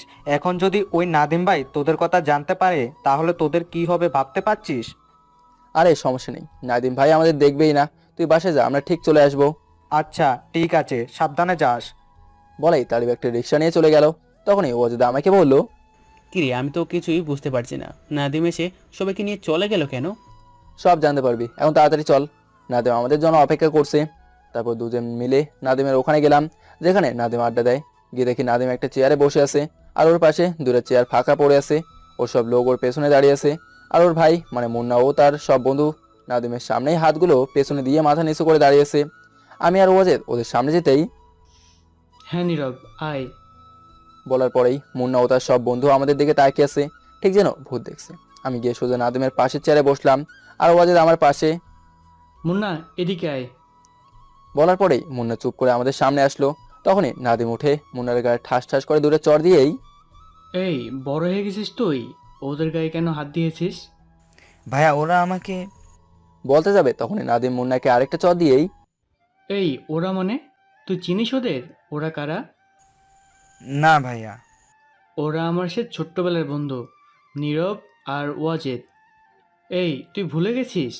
এই নীরব তোকে কত আদর করতো আর চকলেট কিনে দিত, কিন্তু তখন আমার সামর্থ্য ছিল না তোকে এত কিছু কিনে দেওয়ার, কিন্তু নীরব তোকে অনেক কিছু কিনে দিব। তখনই মুন্না নাদিমের কথা শুনেই, তাহলে উনি আমার সেই নীরব ভাইয়া? হ্যাঁ, এটাই তো সে নীরব ভাইয়া। কথাটা শুনেই মুন্নার চোখ ছলছল করতে লাগলো। সরাসরি মুন্না এসে আমার পা জাপটে ধরেই, ভাইয়া আমার ভুল হয়ে গিয়েছে, আমাকে মাফ করে দাও, আমি তোমাকে চিনতে পারিনি। আমি সরাসরি মুন্নাকে উঠিয়ে আমার বুকে জড়িয়ে ধরেই, তোর তোর ভুল হতে যাবে কেন? তুই যদি আমাকে চিনতি তাহলে তো আর এমনটা করতি না। তারপর মুন্না ওয়াজেদের কাছে গিয়েও ক্ষমা চাইলো, আর তখনই ওয়াজেদ মুন্নাকে ক্ষমা করে দিল। আচ্ছা ভাইয়া তোমরা এই ভার্সিটিতে কিভাবে আসলে? তা অনেক কথা, পরে একদিন বলবো, কিন্তু শোন আর কখনো অন্য কারোর সাথে খারাপ ব্যবহার করবি না, বড়দের সম্মান করবি। জি ভাইয়া। তাহলে এখন তো হয়েই গেল, চল সবাই মিলে রেস্টুরেন্ট থেকে খেয়ে আসি। আচ্ছা চল, বলে সবাই মিলে রেস্টুরেন্ট থেকে খেয়ে বসে আসি। ভাইয়া আজকে কিন্তু তোমাকে আমাদের বাড়িতে যেতেই হবে। আরে না না, আজকে না, পরে একদিন যাব, আমার জন্য হয়তো সবাই অপেক্ষা করছে। আচ্ছা যাবি যখন আমার গাড়িতে করে যা। না রে দোস্ত, অন্য একদিন, আজকে হেঁটেই যাব। ভাইয়া গাড়িতে করে গেলে হতো না? না রে, সমস্যা আছে, পরে সব বলবো, এখন আমরা যাই, দেরি হয়ে যাচ্ছে। আচ্ছা ঠিক আছে, সাবধানে যাস। তারপর ওয়ারজেত আর আমি একটা রিক্সা নিয়ে বাসায় চলে আসলাম। বাসায় এসে দরজায় কলিং বেল বাজাতেই মামুন এসে খুলে দিল দরজা। রে তুই এত তাড়াতাড়ি? কি রে, তোরা ঠিক আছিস? হ্যাঁ আমরা তো ঠিক আছি, কিন্তু কি হয়েছে বলতো? আরে তারিফ বললো তোদের নাকি ওই নাদিম ভাইয়ের ছোট ভাই মেরেছে, তাতে তাড়াতাড়ি চলে আসলাম। আরে না, তারিফ মিথ্যা বলছে। হ্যাঁ একটু ঝগড়া হয়েছে, কিন্তু ও আমাদের কিছু করতে পারেনি। দেখ দোষ, তুই নাদিম ভাইকে চিনিস না, সে কিন্তু খুব সাংঘাতিক একজন লোক। তোদের তো মারবেই, সাথে আমাদেরও মারবে। আরে কোনো সমস্যা হবে না, তোরা চিন্তামুক্ত থাকতে পারিস, বলে ভেতরে প্রবেশ করলাম। তারপর আমরা সবাই একসাথে ছাদে আড্ডা দিয়ে রাতে খেয়ে ঘুমিয়ে পড়লাম। হঠাৎ দেখছি নীলা আমার রুমে এসে আমার দিকে তাকিয়ে মুসকে মুসকে হাসছে। আমি নীলাকে দেখে আস্তে আস্তে ওর কাছে গিয়ে জোরে ধরলাম। তখনই ও যে চিল্লিয়ে উঠলো, এই ছাড় ছাড়, আমি কিছু করিনি, আমি কিছু করিনি। আমি ওয়াজেদের কথা শুনে তাকে দেখি আমি ওয়াজেদকে জোরে ধরে আসি। সঙ্গে ওকে সরিয়ে দিয়েই, দোস্ত দোস্ত কিছু মনে করিস না, আসলে আমি স্বপ্নে একজনকে জোরে ধরেছিলাম, কিন্তু এখানেই তো সমস্যা হলো। ও আচ্ছা, তাহলে তুই স্বপ্নে এক মেয়েকে জড়িয়ে ধরেছিলি? হ্যাঁ। মামা বললাম এদিকে। আরে মেয়েটা আর কেউ না, স্বয়ং নীলা। কি, তুই ওই মেয়েকে জড়িয়ে ধরেছিলি? শালা দেশে কি মেয়ের অভাব পড়েছে? দোস্ত কি করব বল, ওকে দেখার পরেই ও আমার মনটা চুরি করে নিয়েছে, আর এজন্যই হয়তো স্বপ্নেও চলে এসেছে। দোস্ত, নীলা যে অহংকারী, তবুও চেষ্টা করে দেখ, হতে পারে। হ্যাঁ রে দোস্ত। তারপর সকালে ঘুম থেকে উঠে নাস্তা করে তিনজন ঠিক সময় ভার্সিটিতে গেলাম। ভার্সিটির গেট দিয়ে ঢোকার পরেই দেখি মুন্না আর ওর বন্ধুরা মিলে সব ছেলে মেয়েদের চকলেট দিচ্ছে। মুন্না আমাদের দেখেই দৌড়ে আমাদের দিকে আসতে লাগলো। মুন্না দৌড়ে আসা দেখে তারিফ বলল, দোষ, মুন্না আসছে। সমস্যা নেই। বলার পরে মুন্না আমার কাছে এসেই, নীরব ভাইয়া, তোমার কথা মতো সব করেছি, এই নাও এগুলো তোমার জন্য। মুন্নার এরকম আচরণ দেখে তারিফ হা হয়ে তাকিয়ে আছে, আর মনে মনে ভাবছে কি ব্যাপার, গতকাল মুন্না ওদের মারার জন্য উতলা ছিল, আর আজকে এসব কি বলছে। আর নীরবই মুন্নাকে কি বলছে যার কারণে ও এমন করছে। ভালো করেছিস, এখন চল ক্যান্টিনে যাই। আমার কথা শুনে তারিফ মনে হয় আকাশ থেকে পড়লো। ওর মাথায় কিছুই ঢুকছে না, শুধু একটা কথাই ভাবছে।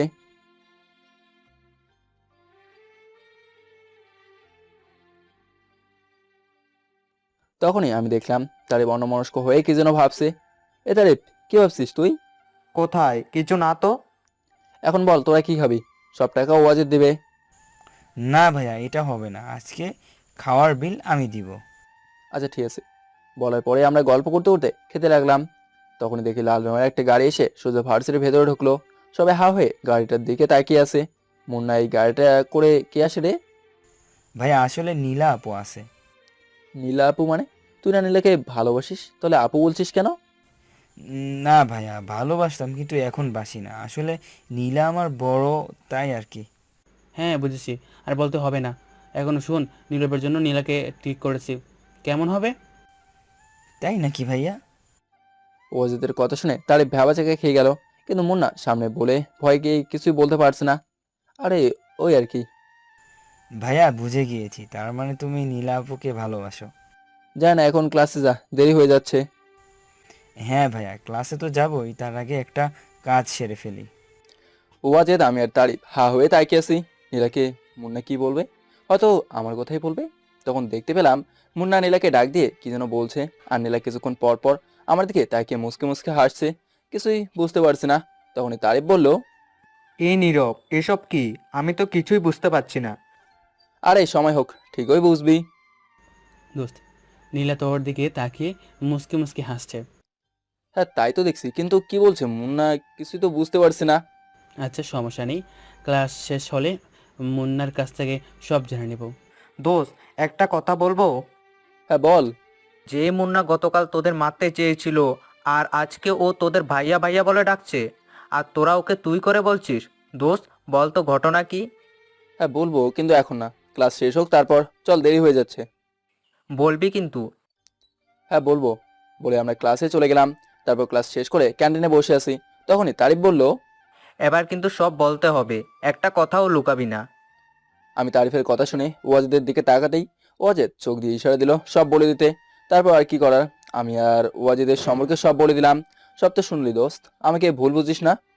দোষ, একটা মানুষের ভিতরে এতটা কষ্ট থাকতে পারে জানা ছিল না, আর ওইরকম বন্ধু থাকার থেকে না থাকা অনেক ভালো। সব তো শুনলি, কিন্তু মুন্নার ব্যাপারে জিজ্ঞেস করলি না। হ্যাঁ, আমি তো ভুলে গেছিলাম। এবার বল তো, মুন্না হঠাৎ করে পাল্টে গেল কিভাবে? নাদিমকে তো চিনিস? হ্যাঁ, নাদিম ভাইকে তো সবাই চিনে। এই নাদিম আমাদের বন্ধু। কথাটা শুনে তারিফ ঠিক আকাশ থেকে পড়লো। কি? নাদিম ভাই তোর বন্ধু? মজা করছিস তাই না? আরে না, মজা করবো না, আসলে আমরা ওকে চিনতাম না। এই যে যেদিন মুন্না তোকে চড় দিল, সেদিন টিউশনের নাম করে নাদিমের সাথে দেখা করতে গিয়েছিলাম, শুধু একটাবার নাদিমকে দেখার জন্য। কিন্তু ভাগ্য থাকলে যা হয়, গিয়ে দেখি এই নাদিম হচ্ছে আমাদের সেই ছোটবেলার বন্ধু। তারপর আমি ওকে নিষেধ করেছিলাম আমার পরিচয় মুন্নাকে না দিতে, কিন্তু গতকাল মুন্না যা করেছিল তখন বাধ্য হয়েই আমি নাদিমকে কল দেই। আর আমার কল পেয়েই নাদিম গাড়ি নিয়ে ছুটে চলে আসে। ও আচ্ছা, এই জন্যই বলি নাদিম ভাই তোদের কিছু না বলে মুন্নাকে কেন নিয়ে গেল। হ্যাঁ, তারপরেই আমরা নাদিমের কাছে যেতেই নাদিম আমাদের পরিচয় মুন্নাকে দিল। তারপরে মুন্না আমাদের কাছে ক্ষমা চেয়েছিল, আর আমরাও ক্ষমা করে দিয়েছি। দোস্ত, আমার না এখন তোদের স্যালুট করতে ইচ্ছা করছে। তোর এটা কোনো কথা হলো? বলতে না বলতেই দেখি নীলা আমাদের দিকে আসছে। দোস্ত, নীলা আসছে। দোস্ত, এখন কি করব? শালা তুই এখানে বস, আমরা অন্য চেয়ারে বসছি। বলেই ওয়াজেদার তারিফ পেছনের চেয়ারে বসলো। নীলা আমার কাছে আসতেই আমার বুক ধড়ফড় করতে লাগলো। আসলে কখনো কাউকে ভালোবাসিনি, এটাই আমার প্রথম ভালোবাসা, হয়তো এর জন্যই। কেমন আছেন? এই তো আলহামদুলিল্লাহ। আপনি? হুম, আমি অল টাইম ভালো থাকি। আচ্ছা, বসতে পারি? হ্যাঁ হ্যাঁ বসুন। আমার পাশের চেয়ার দেখিয়ে বললাম। তারপর নীলা আমার সাথে বসতেই বুকের বাম পাশটা কেমন যেন উতলা হয়ে উঠছে। ভালোবাসেন আমাকে? হঠাৎ নীলার মুখে এই কথা শুনে অবাক হয়ে বললাম, হুম। কতটা ভালোবাসেন? কতটা ভালোবাসি জানি না, কিন্তু সবসময় আপনার মুখটা আমার চোখে ভেসে ওঠে। এমনকি স্বপ্নেও আপনাকে দেখতে পাই।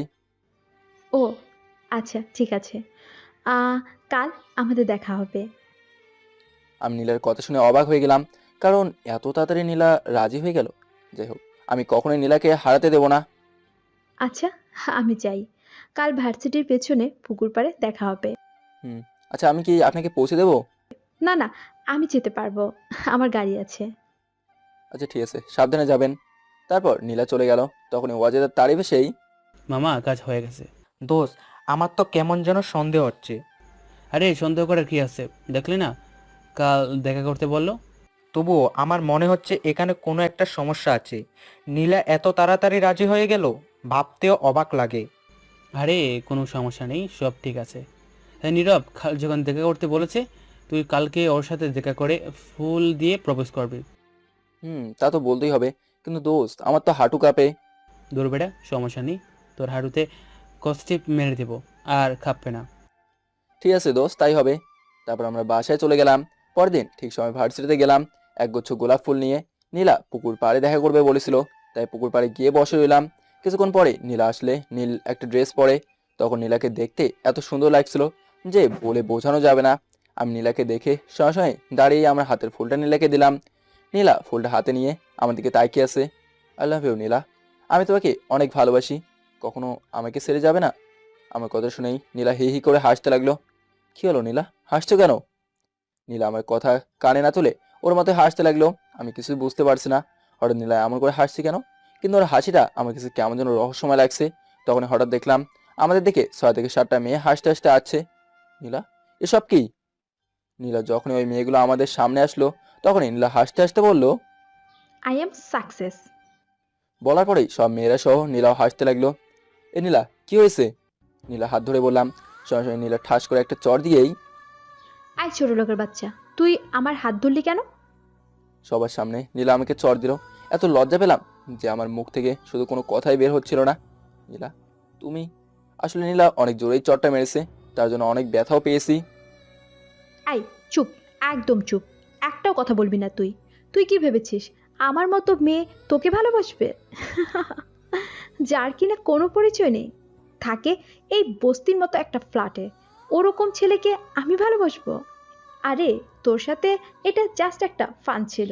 জানিস এই ফানের জন্য কত টাকা পেয়েছি? নীলার কথাগুলো শুনে আমার চোখ ছলছল করতে লাগলো, যে কোনো সময় গড়িয়ে পানি পড়বে। 20,000 টাকা পেয়েছি। বলে আবার হাসতে লাগলো। আর নীলার সঙ্গে সঙ্গে সব মেয়েগুলোও হাসতে লাগলো। আমি শুধু নীলার দিকে করুণ দৃষ্টিতে তাকিয়ে আছি। চোখ দুটো ছলছল করছে, সবকিছু আপসা আপসা দেখছি। তখনই চোখ পাড়ি পড়তে লাগলো। আই তোরা চল, আমার কাজ শেষ। এখন ভালো একটা রেস্টুরেন্টে নিয়ে তোদের খাওয়াবো বলে চলে এলাম। নীলা চলে যাওয়ার পরেই বুকের মধ্যে অজানা একটা কষ্ট ভর করলো, যে কষ্টের ভার আমার পক্ষে নেওয়া সম্ভব না। সঙ্গে সঙ্গে মাটিতে হাঁটু গেলে চিৎকার দিয়ে কান্না করতে লাগলাম। একটা মেয়ে এতটা স্বার্থপর কিভাবে হতে পারে? তখনই ওয়াজেদার তারিফ দৌড়ে আসলো। এসে দেখে আমি চিৎকার দিয়ে কান্না করছি। ওয়াজেদার তারিফ সঙ্গে সঙ্গেই আমাকে ধরে উঠিয়েই, এই নীরব, কি হয়েছে? দোস্ত, নীলা আমার সাথে অভিনয় করছে রে। নীলা আমাকে ভালোবাসেনি। বলিস কি, নীলা তোর সাথে অভিনয় করেছে? আমি আগেই বলেছিলাম এখানে একটা সমস্যা আছে। তোরা তো আমার কথা শুনলি না। আমার থেকে বেশি তো নীলাকে তোরা চিনিস না। দোস্ত, এখন এগুলো বাদ দে, চল ক্লাস করব না বাসায় যাই? হ্যাঁ চল। বলে আমাকে ধরে বাসায় নিয়ে গেল। আমার চোখ বেয়ে শুধু পানি পড়ছে। যাকে এত ভালোবাসলাম, সে আমার সাথে এত বড় প্রতারণা করলো। ক্লাস করবো না বাসায় যাই? দোস্ত তুই কান্না করিস না প্লিজ, আমি সব দেখছি, ওই নীলাকে আমি দেখে নিব। এই বলে ওয়াজেদ রুম থেকে বের হয়ে মুন্নাকে কল দিল। 2বার রিং হওয়ার পরে মুন্না ধরলো। হ্যাঁ ভাইয়া, তোমরা কোথায়? আমরা বাসায় চলে আসছি, তুই কোথায়? ভাই আমি তো ক্লাসে আছি। কোনো সমস্যা হয়েছে কি? তাহলে আমি চলে আসি। সমস্যা একটা হয়েছে, কিন্তু পারলে চলে আয়। হ্যাঁ ভাই আসছি, কিন্তু কোথায় আসবো? আমাদের বাসায় চলে আয়। আচ্ছা ভাই, আমি আসছি। বলেই মুন্না ব্যাগ নিয়ে ক্লাস থেকে বেরিয়ে গেল। তারপর গাড়িতে করে সোজা আমাদের বাসায় চলে এলো। কি হয়েছে ভাইয়া? তাহলে শোন, সব বললাম। কি, নীলা নীরব ভাইয়ার সাথে এমন করেছে? আমি নীলাকে ছাড়বো না, ওকে আমি এর উচিত শিক্ষা দিব। তখনই আমি মুন্নার কণ্ঠ পেয়ে রুম থেকে বের হয়ে দেখি মুন্না সোফায় বসে আছে আর অনেক রেগেও আছে। মুন্না আমাকে দেখেই, ভাইয়া নীলা তোমার সাথে এমন করেছে, তুমি আমাকে আগে বললে না কেন? কি বলবো রে, আসলে কপালটাই খারাপ, বাবা মা থাকতেও নেই, আর এদিকে তাকে এত ভালোবাসলাম, সে আমার সাথে এমনটা করলো। বলার পরে আমার চোখ বেয়ে এক ফোঁটা পানি গড়িয়ে পড়লো। ভাইয়া তুমি যাই বলো, আমি নীলাকে ছাড়বো না, ওকে আমি এর উচিত শিক্ষা দিবই। না না মুন্না, তুই ওকে কিছু বলিস না, আসলে জোর করে ভালোবাসা হয় না, ও হয়তো আমাকে কখনোই ভালোবাসেনি, আর এটাও প্রতিশোধ নিয়েছে। ভাইয়া তুমি বললে বলে আমি নীলাকে কিছুই করব না, না হলে ওকে এমন শিক্ষা দিতাম ওর বাবার নামও ভুলে যেত। তখন হঠাৎ ওয়াজেদের মোবাইলে কে যেন কল দিল। দোস্ত, বাবা কল দিয়েছে। ও আচ্ছা, কথা বলে দেখ কি বলে। ওয়াজেদ বলে কল রিসিভ করলো। ওয়াজেদ বাবা, কেমন আছিস তুই? হ্যাঁ বাবা, ভালো আছি, তুমি কেমন আছো? এই তো বাবা, তোকে ছেড়ে যেমন থাকি। তোর মা মাঝে মাঝে তোর জন্য কান্না করে।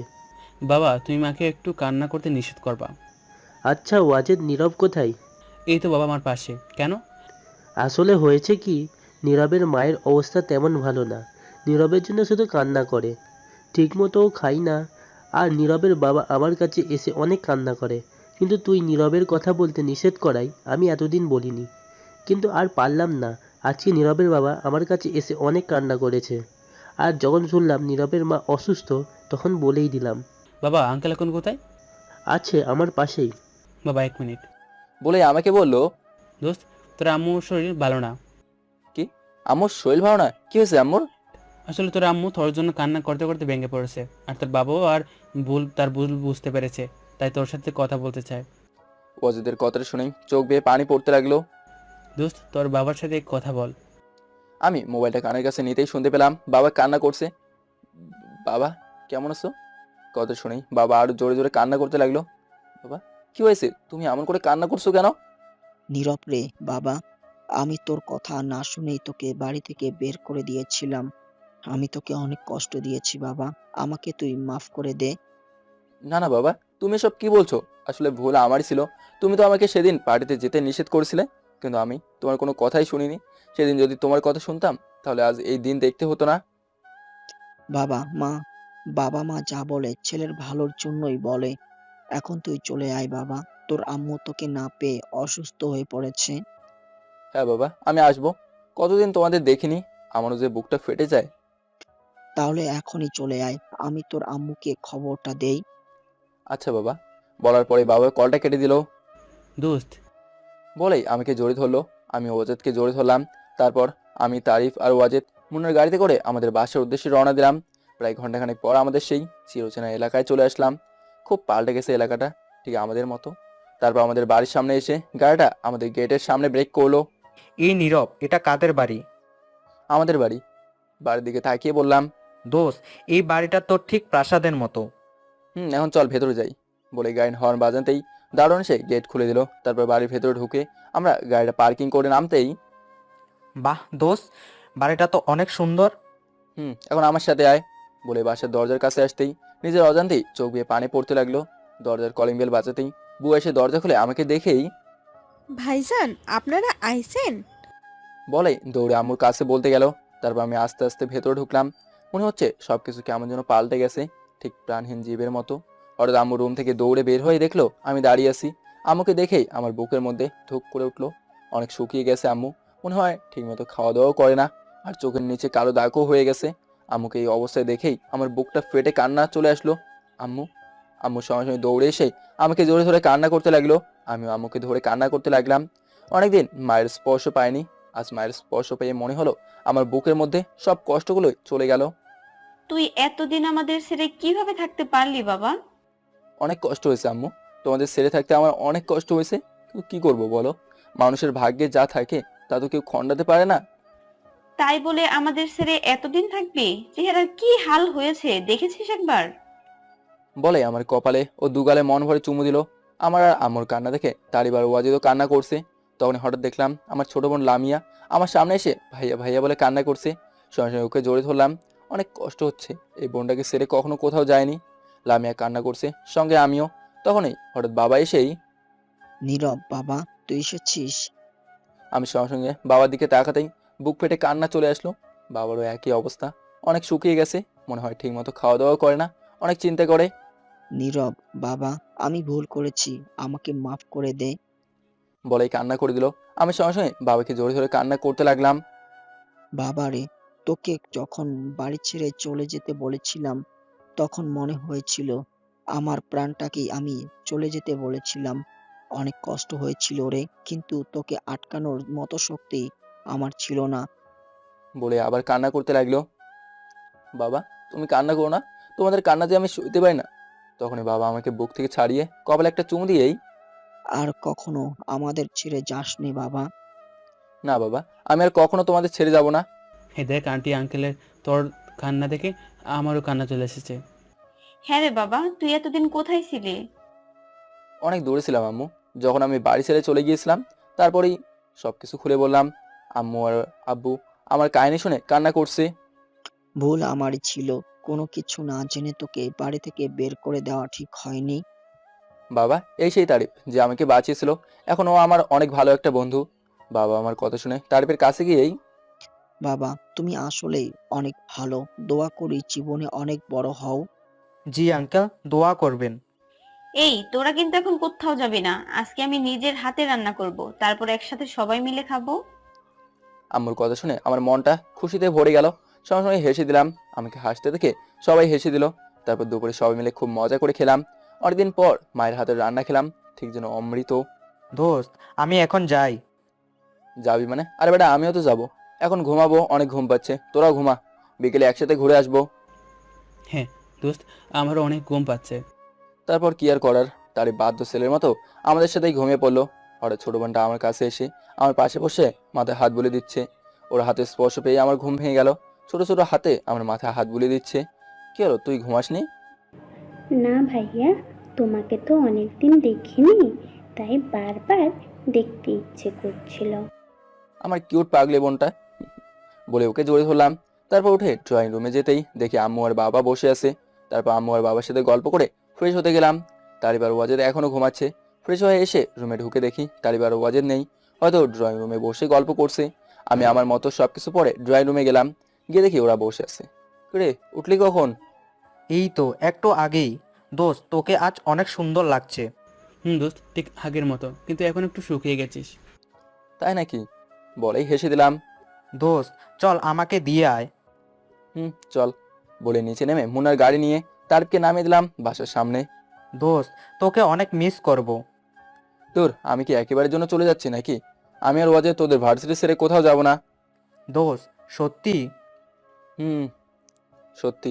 আর শোন, মামুনকে আমার কথা বলিস, আমি আর ওয়াজেদ কাল সকালে আসবো ভার্সিটিতে যাওয়ার জন্য। আচ্ছা ঠিক আছে। বলে চলে গেল। আমিও গাড়ি নিয়ে সোজা নাদিমের বাসায় চলে গেলাম। যাক, ভালোই হলো, এখন আর তো কোনো কষ্ট রইল না। বাবা মাকে পেয়ে গেছিস, আর কি লাগে। বলার পরে মন খারাপ করে ফেললো। আমি বুঝতে পারছি নাদিম মন খারাপ করলো কেন। আসলে নাদিমের মা বাবা কেউ নেই। আরে আরে, মন খারাপ করলি কেন? চল আজকে জমিয়ে আড্ডা দেবো। ঠিক আছে, চল। তারপর আমরা অনেক আড্ডা দিয়ে রাতে বাসায় যেতে লাগলাম। দোস্ত, কাল কিন্তু ঠিক আগের মতো পরিপাটি হয়ে আসবি। নীলা তোকে ঠকিয়েছে, ও যখন তোকে দেখবে তখন ও নিজে ঠকবে। আচ্ছা ঠিক আছে, কাল বাইক নিয়ে যাব, তুইও তোর বাইক নিয়ে আসিস। আচ্ছা ঠিক আছে। বলে বাসায় চলে গেল। এদিকে আমি আমাদের বাসায় চলে আসলাম। বাসায় আসতেই মনে হলো সেই প্রাণহীন বাড়িটা আগের মতোই আবার জীবন্ত হয়ে উঠেছে। আম্মু, বাবা, ছোট বোন, বুয়া সবার মুখে এখন হাসির ছড়াছড়ি। তারপর রাতে সবাই মিলে খেয়ে অনেক গল্প করলাম।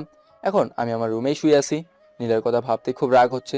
মনটা চাচ্ছে সেদিনের চরের জবাবটা দিয়ে দিতে। হ্যাঁ, নীলাকে আমি তার উচিত শিক্ষা দেবো, সেদিনের চরের শোধ আমি তুলবই। এগুলো ভাবতে ভাবতে ঘুমিয়ে পড়লাম। সকালে ছোট বোনের ডাকে ঘুম ভাঙলো। তারপর ফ্রিজ হয়ে নাস্তা করে ওয়াজেদকে কল দিলাম। কিছুক্ষণ রিং হওয়ার পরে কল ধরলো। হ্যাঁ দোস্ত, আমি রেডি, তুই কই? এই তো বাসায় আছি, এখনই রওনা দেবো। আচ্ছা ঠিক আছে, তুই তাড়াতাড়ি আমাদের বাসার সামনে আয়। আর হ্যাঁ, ঠিক আগের মতো পরিপাটি হয়ে আসবি। আচ্ছা ঠিক আছে। বলে বাইকটা বের করলাম। তারপর আমার বাইকটা নিয়ে সোজা ওয়াজেদের বাসার সামনে আসতে দেখি ও বাইক বের করছে। ওয়াজেদ বাইক নিয়ে আমার সামনে এসেই, দোস্ত, সত্যি আজ তোকে অনেক সুন্দর লাগছে, ঠিক আগের মতো। আমার বিশ্বাস এখন যদি নীলা তোকে দেখে তাহলে নিশ্চয়ই তোর পেছনে পেছনে করবে। তোর ও ঘুলেই কি বা না ঘুলেই কি, ওকে আমি সেদিনের জব দেবই। হ্যাঁ ঠিক বলছিস, ওকে একটা শিক্ষা দিবই। হ্যাঁ এখন চল, ওই বাসে গিয়ে তো আবার মামুনের সাথে দেখা করতে হবে, আমার ব্যাগও ওখানে। হ্যাঁ চল। বলার পরেই আমরা বাইক নিয়ে সোজা বাড়িতে চলে আসলাম। তারপর বাইক রেখে বাড়ির ভেতরে ঢুকে দরজার কলিং বেল বাজাতেই তার বেশি খুলে দিল। কি অবস্থা দোস্ত? দোস্ত, অবস্থা ঠিক আগের মতোই। এখন তো আর তোরা নেই। যাই হোক, ভিতরে আয়। তারপর ভেতরে গিয়ে দেখি মামুন রেডি হয়ে বসে আছে, মনে হয় আমাদের জন্যই ওয়েট করছিল। এ মামুন, কেমন আছিস? হ্যাঁ ভালো আছি। তাহলে তোদের দিন তো ঘুরে গেল, বাবা মায়ের সাথে দেখা করলি। এই তো দোস্ত, তুই আবার রাগ করিস নাই তো? আরে না, রাগ করবো কেন, এটা তো আমাদেরও আনন্দের ব্যাপার। যাই হোক দোস্ত, অফিসে দেরি হয়ে যাচ্ছি, পরে কথা হবে। ঠিক আছে দোস্ত, তাই বাই, আজকে একটু তাড়াতাড়ি যাব। হ্যাঁ, এই নে তোর ব্যাগ। চল বলে নিচে নামলাম। তারপর তারি বজাদের বাইকের পেছনে ওঠার পরেই সোজা ভার্সিটিতে যেতে লাগলাম। কিছুক্ষণ পরেই ভার্সিটির সামনে চলে আসলাম। প্রতিদিনের মতো আজকেও ক্যাম্পাসের সব ছেলেমেয়েরা বসে আড্ডা দিচ্ছে, কেউ আবার বই নিয়ে পড়ছে। আমরা বাইক নিয়ে সোজা গেটের ভেতরে ঢুকতেই সবাই আমাদের দেখে হা হয়ে তাকিয়ে আছে, বিশেষ করে নীলার বান্ধবীগুলো। কিন্তু নীলা ওদের সাথে নেই, হয়তো এখনো আসেনি। আমি তার এবার ওয়াজেদ বাইক নিয়ে ক্যান্টিনের সামনে গিয়ে কফি খেতে লাগলাম। আমি বাইকে বসেছিলাম, আমাদের দেখে সবাই অবাক হয়ে তাকিয়ে আছে। হয়তো ভাবছে গতকাল যে ছেলে আনস্মার্ট আর গরিব ছিল, আর সে এত স্মার্ট হলো কিভাবে, আর এত দামি বাইকে বা কোথা থেকে পেলো। তখন হঠাৎ চোখ পড়লো গেট দিয়ে লাল রঙের একটা গাড়ি ঢুকছে। হ্যাঁ, এটাই নীলার গাড়ি। তার মানে নীলা চলে আসছে। আমি নীলাকে না দেখার ভান করে কফি খাচ্ছি। তখনই নীলার গাড়ি পার্কিং করে নেমে সোজা ওর বান্ধবীদের কাছে গেল। তারপর দেখলাম নীলার বান্ধবীরা নীলাকে কি যেন বলছে। আমি আর ওইদিকে না তাকিয়ে কফি খাওয়াতে মন দিলাম। এই নীলা, দেখ, ওই ছেলেটা গতকাল তোকে প্রপোজ করেছিল না? কই? বলে আমার দিকে তাকিয়ে ভ্যাবাচেকা খেয়ে গেল। ওয়াও, ছেলেটা তো দারুণ। আরে এই ছেলেটাই তো গতকাল তোকে প্রপোজ করেছিল। তারপর তুই তো ছেলেটাকে একটা চড়ও দিয়েছিলি। নীলা ওর বান্ধবীদের কথা শুনে কিছুক্ষণ আমার দিকে তাকিয়ে থেকেই, হ্যাঁ, মনে তো হচ্ছে ওই ছেলেটাই, কিন্তু এত স্মার্ট হলো কিভাবে? আর এত দামি বাইকই বা কার? আরে একটু আগে এই ছেলেই বাইক নিয়ে আসছে। ও মাই গড, তাই বলে একদিনে এত চেঞ্জ? আমরা তো কিছুই বুঝতে পারছি না। দাঁড়া, আমি একটু আসছি। বলেই ক্যান্টিনের দিকে আসতে লাগলো। আমি নীলাকে দেখেই না দেখার ভান করে ওয়াজেদ আর তারিফের সাথে হেসে হেসে কথা বলছি। তখনই তারিফ বলল, দোস্ত, নীলা আমাদের দিকেই আসছে। ঠিক আছে, ওর দিকে তাকাস না। ঠিক আছে বলে হাসাহাসি করতে লাগলো। তখনই নীলা ক্যান্টিন থেকে একটা কফি নিয়ে খেতে খেতে আমাদের একটু সামনেই বসলো। আমি নীলাকে দেখেও না দেখার ভান করে কথা বলছি আর হাসছি।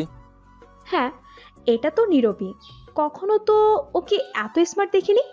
সব সময় গরিবদের মতোই থাকতো, কিন্তু ওকে আসলে গরিব নাকি অন্য কিছু?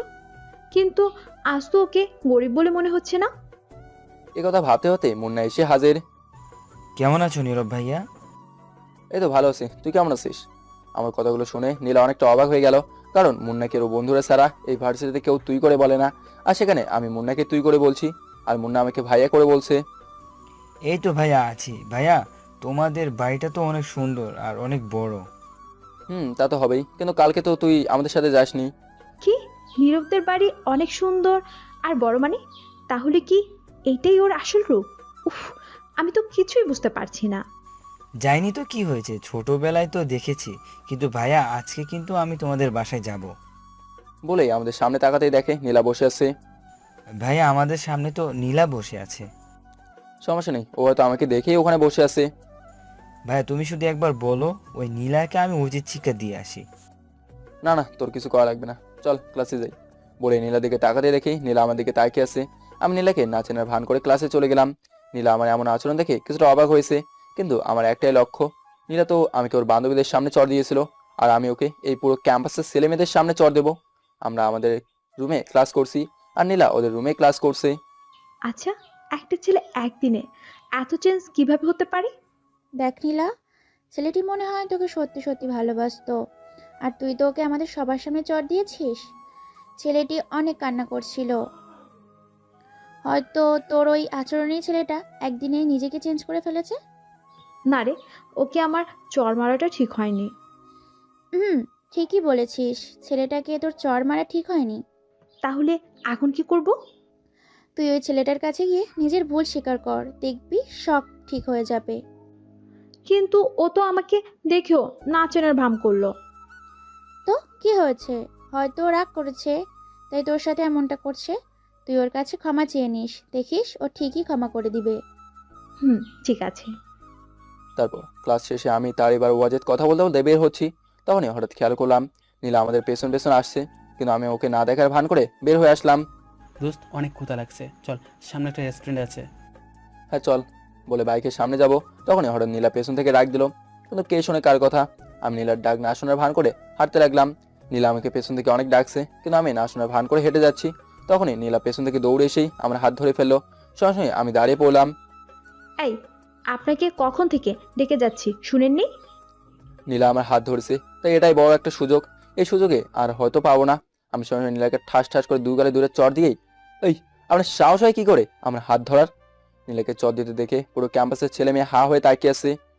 নীরব, এই চুপ, কে আপনি? চিনা নেই জানা নেই, সুন্দর একটা স্মার্ট ছেলে দেখেছেন, অমনি সবার সামনে হাত ধরে বসছেন। নীলা আমার কথা শুনে কেঁদেই দিল। তার এবার ওয়াজেদ আমার কাণ্ড দেখে হা হয়ে তাকিয়ে আছে। আমি আপনার কাছে সেই দিনের ব্যবহারের জন্য ক্ষমা চাইতে এসেছি। কিসের ক্ষমা? আপনাকে আমি চিনি না। বলে ওর কানের কাছে গিয়ে বললাম, সেদিনের প্রতিশোধ নিলাম, ভবিষ্যতে যেন এমনটা না হয়। নীলা আমার কথা শুনে কান্না করছে, কিন্তু তার থেকে বড় কথা হচ্ছে আমি চড়গুলো অনেক জোরেই দিয়েছি, তাই ওর পুরো ধবধবে ফর্সা গালটায় আমার 5 আঙ্গুলের ছাপ বসে গেছে, গাল দুটো লাল হয়ে গেছে। আমি সঙ্গে সঙ্গে বাইকে উঠে চলে আসলাম। নীলাকে মেরে এখন আমার রাগ কিছুটা হলে কমছে। সামনে একটা রেস্টুরেন্টে এসে বসলাম। দোস্ত, তুই এটা কি করলি? কি করেছি? তুই মেয়েটাকে এইভাবে মারলি কেন? ওকে আরো মারার উচিত ছিল, কিন্তু মারতে পারেনি। ও আমাকে ওর বান্ধবীদের সামনে একটা চড় দিয়েছে, আমি ওকে পুরো ক্যাম্পাসের সামনে 2টা চড় দিয়েছি। এবার বুঝুক মজা। দোস্ত আমি চেয়েছিলাম নীলাকে মারবো, কিন্তু তোর ব্যবহার দেখে এখন আমারই খারাপ লাগছে। ওর জন্য তোর খারাপ লাগবে কেন? দোস্ত আগে আমি নীলার চেহারা দেখতাম অহংকার আর রাগ, কিন্তু আজকে দেখছি মায়া। ও যখন কান্না করেছিল তখন আমার অনেক খারাপ লেগেছিল, আর তুই ওকে চটটাও তো অনেক জোরে দিয়েছিস। আমি কোনো কথা বলছি না। না, তুই একটু বেশি বাড়াবাড়ি করেছিস। মেয়েটা তো তোর কাছে ক্ষমা চাইতে এসেছিল। আচ্ছা সব বাদ দে, এখন বল কি খাবি? তারপর ওয়াজেদ খাবারের অর্ডার দেওয়ার পরে আমরা খেয়ে তারিফকে ওর বাসায় নামিয়ে দিয়ে সোজা বাসায় চলে আসলাম। কিছুই ভালো লাগছে না, আমার মনে হয় আমি একটু বেশি বাড়াবাড়ি করে ফেলেছি। কিন্তু ওই মুহূর্তে আমার তো আর পথ ছিল না, অনেক রাগ ছিল ওর প্রতি, তাই ওরকম ব্যবহার করছি। কিন্তু এখন নিজ থেকেই খারাপ লাগছে, বা নীলাকে ওইভাবে মারাটাও ঠিক হয়নি, আর ওকে তো অনেক লজ্জাও দিয়েছি। বিছানায় শুয়ে শুয়ে সব ভাবছি, হঠাৎ করে চোখটা লেগে আসলো। কখন যে ঘুমিয়ে পড়ছে মনে নেই।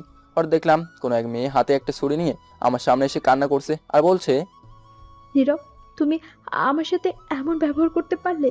তুমি না আমাকে ভালোবাসতে? ভালোবাসার মানুষের সাথে কেউ কি এমন করতে পারে? জানো, তুমি যখন আমার গালে চড় দিয়েছিলে তখন মনে হয়েছিল এই চড়টা আমার জীবনের শ্রেষ্ঠ চড়, কিন্তু এইটুকু ব্যথা অনুভব করিনি, কারণ আমি তোমার চড়টাকে ভালোবাসার রূপে নিয়েছি। তুমি যখন সবার সামনে আমাকে অনেক কথা বলেছিলে তখন আমি অনেক লজ্জা পেয়েছি, আর যখন বললাম তুমি আমাকে চেনো না তখন অনেক কষ্ট পেয়েছি। আমি তোমাকে অনেক ভালোবেসে ফেলেছি, তাই তোমাকে ছাড়া আমি বাঁচবো না। তুমি যখন আমারই হলে না, তাহলে এই জীবন রেখে লাভ কি বলো? আমি আর বাঁচতে চাই না। বলেই ছুরিটা দিয়ে হাত কাটবে। তখনই আমি দৌড়ে মেয়েটার কাছে যেতেই দেখি এই মেয়েটা আর কেউ না, স্বয়ং নীলা। আমি দৌড়ে নীলার কাছে যেতেই দেখি ও সুইসাইড করছে। আমি সঙ্গে সঙ্গে লাফ দিয়ে উঠে দেখি আমার পাশে কেউ নেই, অনেক ঘেমে গেছি। এসিটাও কাজ করছে না, হয়তো কারেন্ট চলে গেছে, আর জেনারেটরও সারে নেই। তারপর উঠে ফ্রেশ হয়ে এসে দেখি কারেন্ট চলে এসেছে। আমি ড্রয়িং রুমে গিয়ে দেখি আম্মু আর বাবা কি যেন নিয়ে কথা বলছে। বাবা আমাকে দেখেই, ঘুম থেকে উঠলি কখন? এ তো বাবা একটু আগেই, এখন ফ্রেশ হয়ে এসেছি। আম্মু অনেক ক্ষুধা লাগছে বলার পরে আম্মু বলল, তুই টেবিলে গিয়ে বস, আমি আসছি। বলার পরে আমি টেবিলে গিয়ে বসলাম। তখনই হঠাৎ সেই স্বপ্নের কথা মনে পড়ে গেল। নীলা তো সুইসাইড করছিল, কিন্তু এটা যদি সত্যি হয়, না এটা সত্যি হলে আমি নিজেকে কখনো ক্ষমা করতে পারবো না। এই কথা ভাবতে না ভাবতে আমার মোবাইলে কে যেন কল দিল। পকেট থেকে মোবাইলটা বের করে দেখি ওয়াজেদ কল দিয়েছে। হ্যাঁ ওয়াজেদ বল।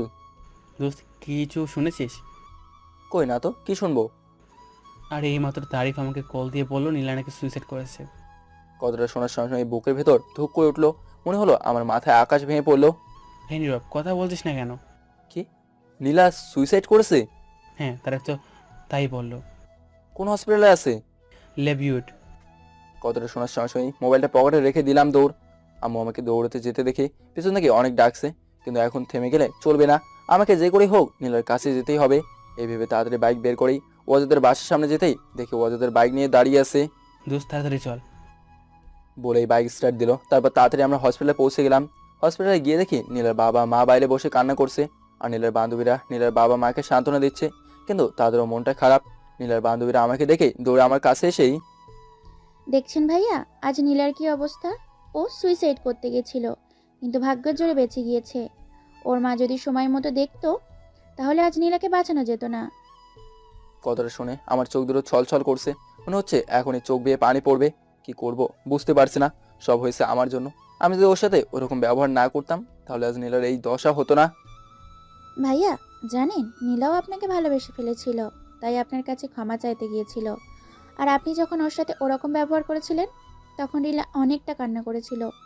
নীলা আমাদের বলেছে নীলা নাকি আপনাকে ভালোবেসে ফেলেছে। তারপর নীলা কান্না করতে করতে বাসায় গিয়ে সুইসাইড করে। আমি কোনো কথাই বলছি না, শুধু চোখ দিয়ে পানি পড়ছে। না, নীলাকে আর কষ্ট পেতে দেবো না, কারণ আমিও তো নীলাকে ভালোবাসি। হঠাৎ ডক্টর কেবিন থেকে বের হয়েই এখানে মেয়ের মা বাবা কারা? তখনই নীলের বাবা মা বলল, হ্যাঁ ডক্টর, আমরা। নীলা কেমন আছে? হ্যাঁ আলহামদুলিল্লাহ, একটুর জন্য বেঁচে গেছে। আর হ্যাঁ, সে আপনাদের দেখতে চাচ্ছে, আপনারা ভিতরে যেতে পারেন। Thanks doctor. বলেই নীলার বাবা ও মা ভেতরে ঢুকলো। নীলার মা বাবা নীলার এই অবস্থা দেখে খুব কান্না করছে। তখনই নীলার বাবা নীলার মাথার কাছে বসে নীলার হাত ধরেই, কেন এমনটা করতে গেলি মা? নীলা কোনো কথা বলছে না, শুধু কান্না করছে। তারপর নীলার মা বাবা নীলার সাথে কথা বলার পরেই নীলার এক বান্ধবী কেবিনে গিয়েই, আঙ্কেল আমরা কি ভিতরে আসবো? কথাটা নীলার বাবা শুনেই, হ্যাঁ মা, তোমরা ভেতরে আসো, আমাদের কথা বলা শেষ। বলেই কেবিন থেকে বেরিয়ে গেল। তারপর নীলার সব বান্ধবী কেবিনে ঢুকলো। আমি আর ওয়াজেদ বাইরে দাঁড়িয়েছিলাম। তখন নীলার বাবা আমাকে দেখে বলল, কে বাবা তোমরা? আঙ্কেল আপনি আমাদের চিনবেন না, আমরা নীলার সাথেই পড়াশোনা করি। ও আচ্ছা, তাহলে তোমরা বাইরে কেন? ভেতরে যাও। হ্যাঁ আঙ্কেল, নীরবাই। বলে আস্তে আস্তে ওয়াজেদ আগে ভেতরে ঢুকলো। ওয়াজেদকে দেখে নীলার সব বান্ধবী বসা থেকে দাঁড়িয়ে পড়লো। তখনই আমি আস্তে আস্তে ভেতরে ঢুকলাম। আমাকে দেখে নীলা অসহায়ের মতো এক নয়নে তাকিয়ে আছে। ওর চোখ বেয়েও পানি পড়ছে। ভাইয়া আপনারা কথা বলেন, আমরা আসছি। বলেই নীলার সব বান্ধবী রুম থেকে বেরিয়ে গেল। তখনই ওয়াজেদ বলল, আমি আর থেকে কি করব, তারা কথা বলে আমিও আসছি। বলেই ওয়াজেদও চলে গেল। আমি আস্তে আস্তে নীলার কাছে যেতেই নীলা কান্না করছে। এই মেয়ে সুইসাইড করতে গিয়েছিলে কেন? নীলা কোনো কথা বলছে না, শুধু কান্না করছে। আমি সঙ্গে সঙ্গে ফ্লোরে হাঁটু গেড়ে নীলা হাতটা ধরেই, এই পাগলি, এখন যদি তোর কিছু হয়ে যেত তাহলে আমার কি হতো? আমি যে সারা জীবনের মতো অপরাধী হয়ে যেতাম। বলার পরে চোখ দিয়ে পানি পড়তে লাগলো। তখনই নীলা কান্না করতে করতে আমার হাতটা ওর বুকের মধ্যে নিয়েই, আল্লাহ কখনোই আমার কিছু হতে দিতেন না, কারণ আমার যে একটা পাগল আছে। বলেই মুচকে হেসে দিল। জানো আমার কত কষ্ট হয়েছে? আমি যখন বাইক নিয়ে এখানে আসতে যাচ্ছিলাম তখন মনটা চাচ্ছিল বাইকটা সোজা একটা বড় বাসের সাথে লাগিয়ে দেই, যাতে আমি মরে বলতে যাব। তখনই নীলা আমার মুখে হাত দিয়ে কথাটা আর বলতে না দিয়েই, তোমার কিছু হলে আমি নিয়ে থাক, তোমার কিছু হলে আমি কে নিয়ে থাকতাম? আমি যে বড্ড ভালোবেসে ফেলেছি তোমাকে। আর কখনো এমনটা করবে না তো? তুমি যদি সারা জীবন পাশে থাকো তাহলে আর কখনই এমনটা করব না। পাগলি মেয়ে একটা। বলে নীলার বুকে মাথা রেখে জড়িয়ে ধরলাম নীলাকে। হ্যাঁ, এটাই হয়তো সত্যিকারের ভালোবাসা, যে ভালোবাসার কোনো ইতি নেই। যতই রাগ অভিমান থাকুক না কেন, দিন শেষে দুজনারই টিকে থাকুক সব ভালোবাসা, এটাই চাওয়া।